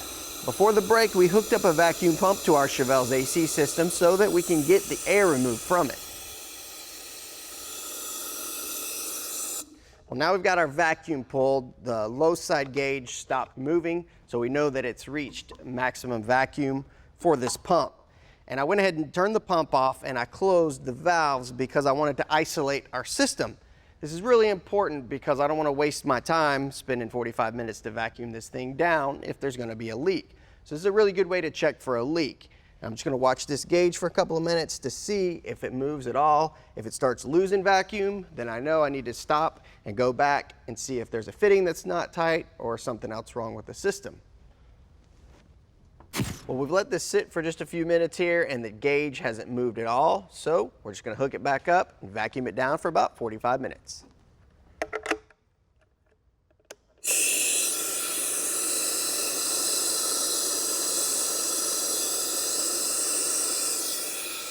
While he's busy working on that, I'm going to start reviving a couple of these taillight lenses for our Chevelle. Now, the first step to doing this, we'd have to get them clean, but I've done that so we can move on to buff it. What's going to be doing majority of the effort is this little wool buffing pad here. Now, you can use a foam, but I prefer this one here. The reason is whenever you go to polishing, these strands here on the side will reach into those corners. Now, there's several different compounds out there you can use, but if any of them say it'll take out 1,000 or coarser grit scratches, you're in pretty good shape. A little dab of compound will do it, and we'll spread it around a bit, then start buffing. Just run at low speeds and keep it moving so you don't generate a bunch of heat. Then we'll clean it up. She looks like new. It's amazing how much better this one looks as opposed to that old dingy one. It didn't take a whole lot of effort, just a little bit of compound and some time, and you can do this at home. Well, we've let it vacuum down for about an hour now, which is good. 45 minutes is actually enough, but a little bit of extra doesn't hurt. So now we've got the system all cleared out. It's under vacuum, so there's no moisture and no air in there as well. So now we just need to get our refrigerant in. We're going to do that by disconnecting this hose and attaching it to the can. We've got this special fitting that punctures the top of the can once you screw this tap down. And with that done, we can hook it up to the lines running to the AC. We'll open the valves to let the refrigerant into the system and let it empty this can.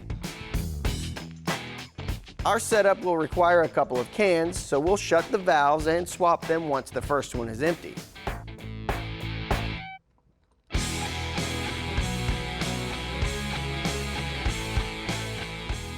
And with the valves opened back up, we'll get it up to about 57 pounds and call it good.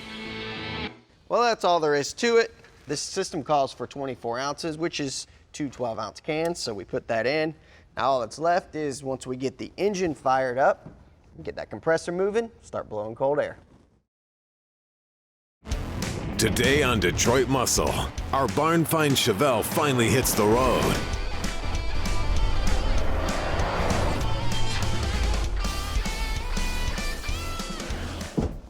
Hey everybody, welcome to Detroit Muscle. Today is a big day for us here because we're gonna get our 72 Chevelle out on the road for the very first time. Yeah, this old thing has come a long way since we dug it up. Now, if you remember back, when we found this old thing, well, it was sitting inside of a barn. We found this old Chevy in a hay barn in rural Tennessee. It had been in there for about 20 years or so when we first laid eyes on it. So we tore that sucker down and got her media blasted, then started replacing the sheet metal. We upgraded the suspension, rebuilt the interior, bodyworked and painted it, and got her back together. There is one last thing that we need to do on our Chevelle, and that is install a headliner. Now, this isn't really my cup of tea or Mark's back there, so we brought in a friend of ours, Chris, with Kiwi's Classics and Customs. Yeah, these old suspended headliners in the muscle cars can be a challenge, yeah, but we'll get it done today. We've had our replacement headliner from Original Parts Group laid out for a little while. Is there anything else we need to do? Well, laying it out for a while is great. It lets everything relax, smooth out. Next step is the bows. Now, Tommy, thanks, you numbered them as you took them out. That's really important. They're all a different length, all a different curve. Very important they go back in the right place. Now, do you want to install them down here, or do you want to do that up at the... I think we'd do that up at the bench. Okay.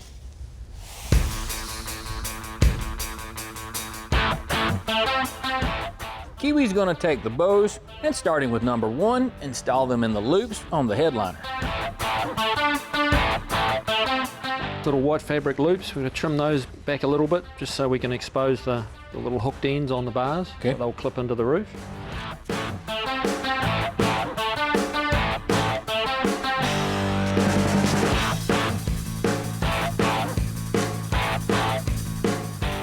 So I'm putting the sun visor screws in, which probably seems a little odd. But one thing you'll find is once the headliner's in, it's very hard to find the holes where the sun visors go. So you put the 3 little screws in, they poke down through the headliner, that's your spot. Easy. Well, the next step that Kiwi said that we needed to do is take some adhesive here and spray it all the way around the perimeter. How far in do I need to spray this stuff? About 6 inches from the edge will work on this. All right. Now, this just doesn't really seem right because it seems like it'd be a little hard to keep all that glue off the upholstery when you take this piece of material in there. Well, that's a mistake a few people make. This stuff is contact adhesive, so you spray it on both surfaces and let it dry till it's touch dry, then you put it together and it sticks. So once it's dried, no mess, no fuss. Well, all right, I guess I'll spray it down. Okay. You don't have to drown it in glue. A little bit around the edges will do the job.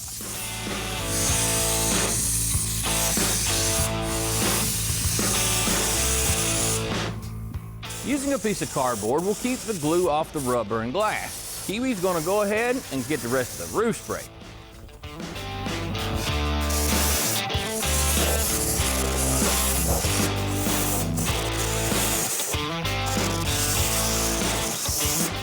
You comfortable? I'm comfortable. Starting at the back, he'll install the bows that hold the headliner up against the roof.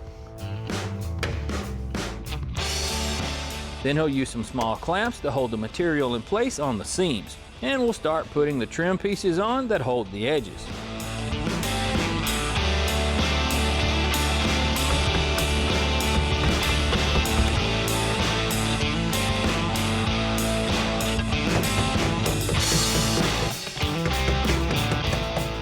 He works his way around. Some trimming is required to help it fit and get rid of the excess material. The edges have to be tucked into a channel that runs around the roof, cut and then finished up with some trim pieces that we got from Original Parts Group.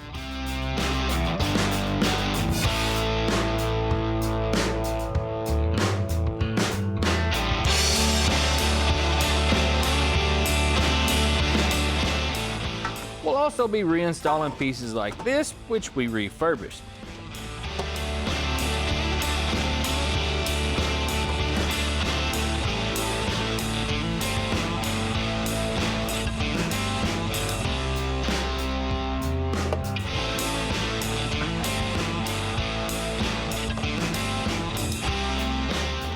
all the trim installed, she's a done deal. Well, I have to say, Kiwi, that headliner turned out spectacular, and I have to say also that that's the easiest one I've ever installed. I bet it was. And I don't know if it was just really and truthfully not that much to it, but you made it look really easy. Well, it's one of those things. It's not that hard when you know how, but you get to know how by trying. Just give it a go. Well, I guess I'll have to try it. There you go. Hey everybody, welcome back. Well, we've got our Chevelle complete now and it's ready for its maiden voyage. Now we have a special road trip planned for this thing, and before we get it out there and start having issues or safety problems, we wanted to double check everything just to make sure, since we had this car completely apart down to the bare frame. So we took it out, put about 40 or 50 miles on it, let it get up to temperature, and everything seems to be okay. But we brought it back in here and let it sit and let it cool, and now's the time we want to get everything a once over. Yeah, you pretty much want to start whenever you're doing this type of check with your basics, anything that holds fluids or can plainly come loose. Safety is important, so let's check the brakes first. Now here on the master cylinder, you'd obviously want to check the fluid level. Man, old Mark tightened it down pretty good. Pretty much topped off. You'd want to check this on the front and back if your master cylinder doesn't bleed across from one port to the other. The next thing you'd want to check is all your lines and fittings. Simple way to do that is just take your dry finger and rub across the bottom of it. And if you get a little bit of moisture on there, well, that means that thing's kind of seeping. You'd want to repair that for sure. But ours looks good. It's also a good idea to check all your other fluids of your vehicle. Now you have to check the transmission fluid with the car running, and we did that right before we shut this thing down. You'd want to check the motor oil and your radiator coolant. Now make sure that you take this cap off with the car cold. If you take this thing off and it's hot, well, you're probably going to get burned, and there's a good chance you might accidentally create you a geyser. And you want to check your power steering fluid if you got that option. Another thing you can do is take a look under your car. We've let this thing set overnight, and if we had any leaks, well, there'd be evidence of them down here dripping on the floor. Now it's dry, so we're in pretty good shape. Now the next thing we're going to check is a little bit more mechanical, but has something to do with your cooling system. What happens is after the car runs a couple of times, this rubber, well, the heat on it softens it up just a bit, and then you need to come back and tighten your clamps down. I've seen this a whole bunch of times.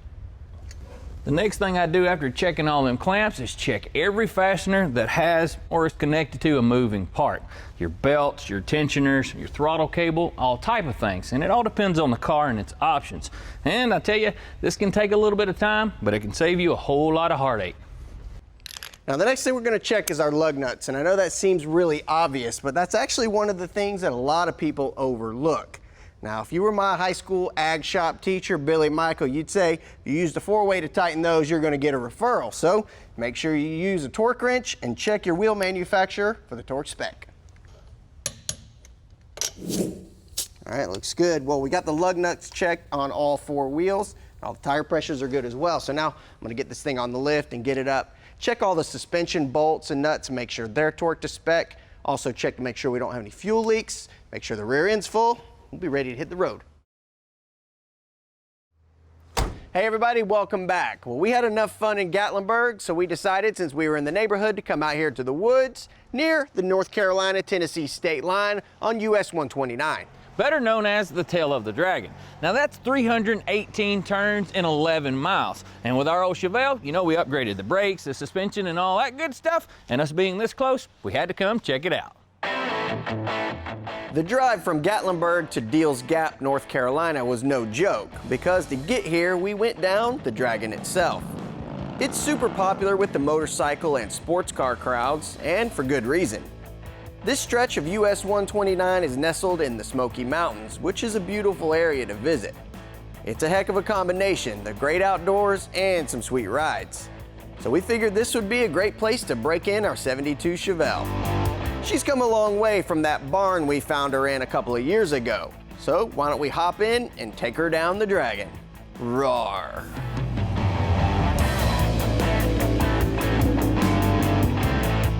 This is a nice place. I'll definitely be back here.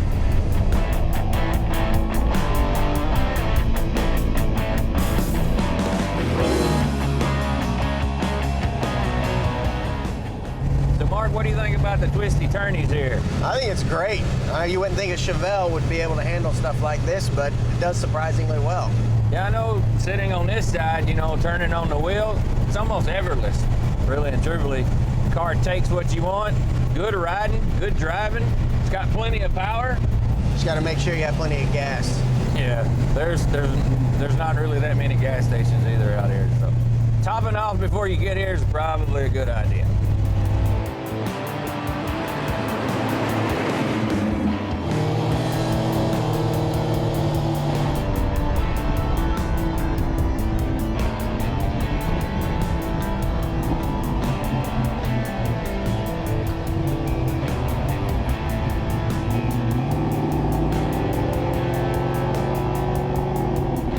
Yeah, the thing about a car like this, it is plenty capable of going out. If you want to take it to the drag strip, you could, or go out and hammer between stoplights. But I think out here is where it really shines because it is such a great cruiser. You can just cruise around and just keep it low throttle and take the curves, or you can hammer it hard if you want. It'll take it. Well, I sure hope you guys enjoyed the Chevelle build, because I know I did. Now, this thing turned out pretty nice, and being able to come out here on a stretch of road like this and put it through its paces, well, it's a whole lot of fun. That's right. This car is gorgeous. Tommy did a great job on the paint. The whole build was great, top to bottom. And not only does it look good, but it handles just as well out here. It was a blast. Even though I was in the passenger seat the whole time, it was still a lot of fun. Well, I guess it's time for us to head back to the shop. See you guys later.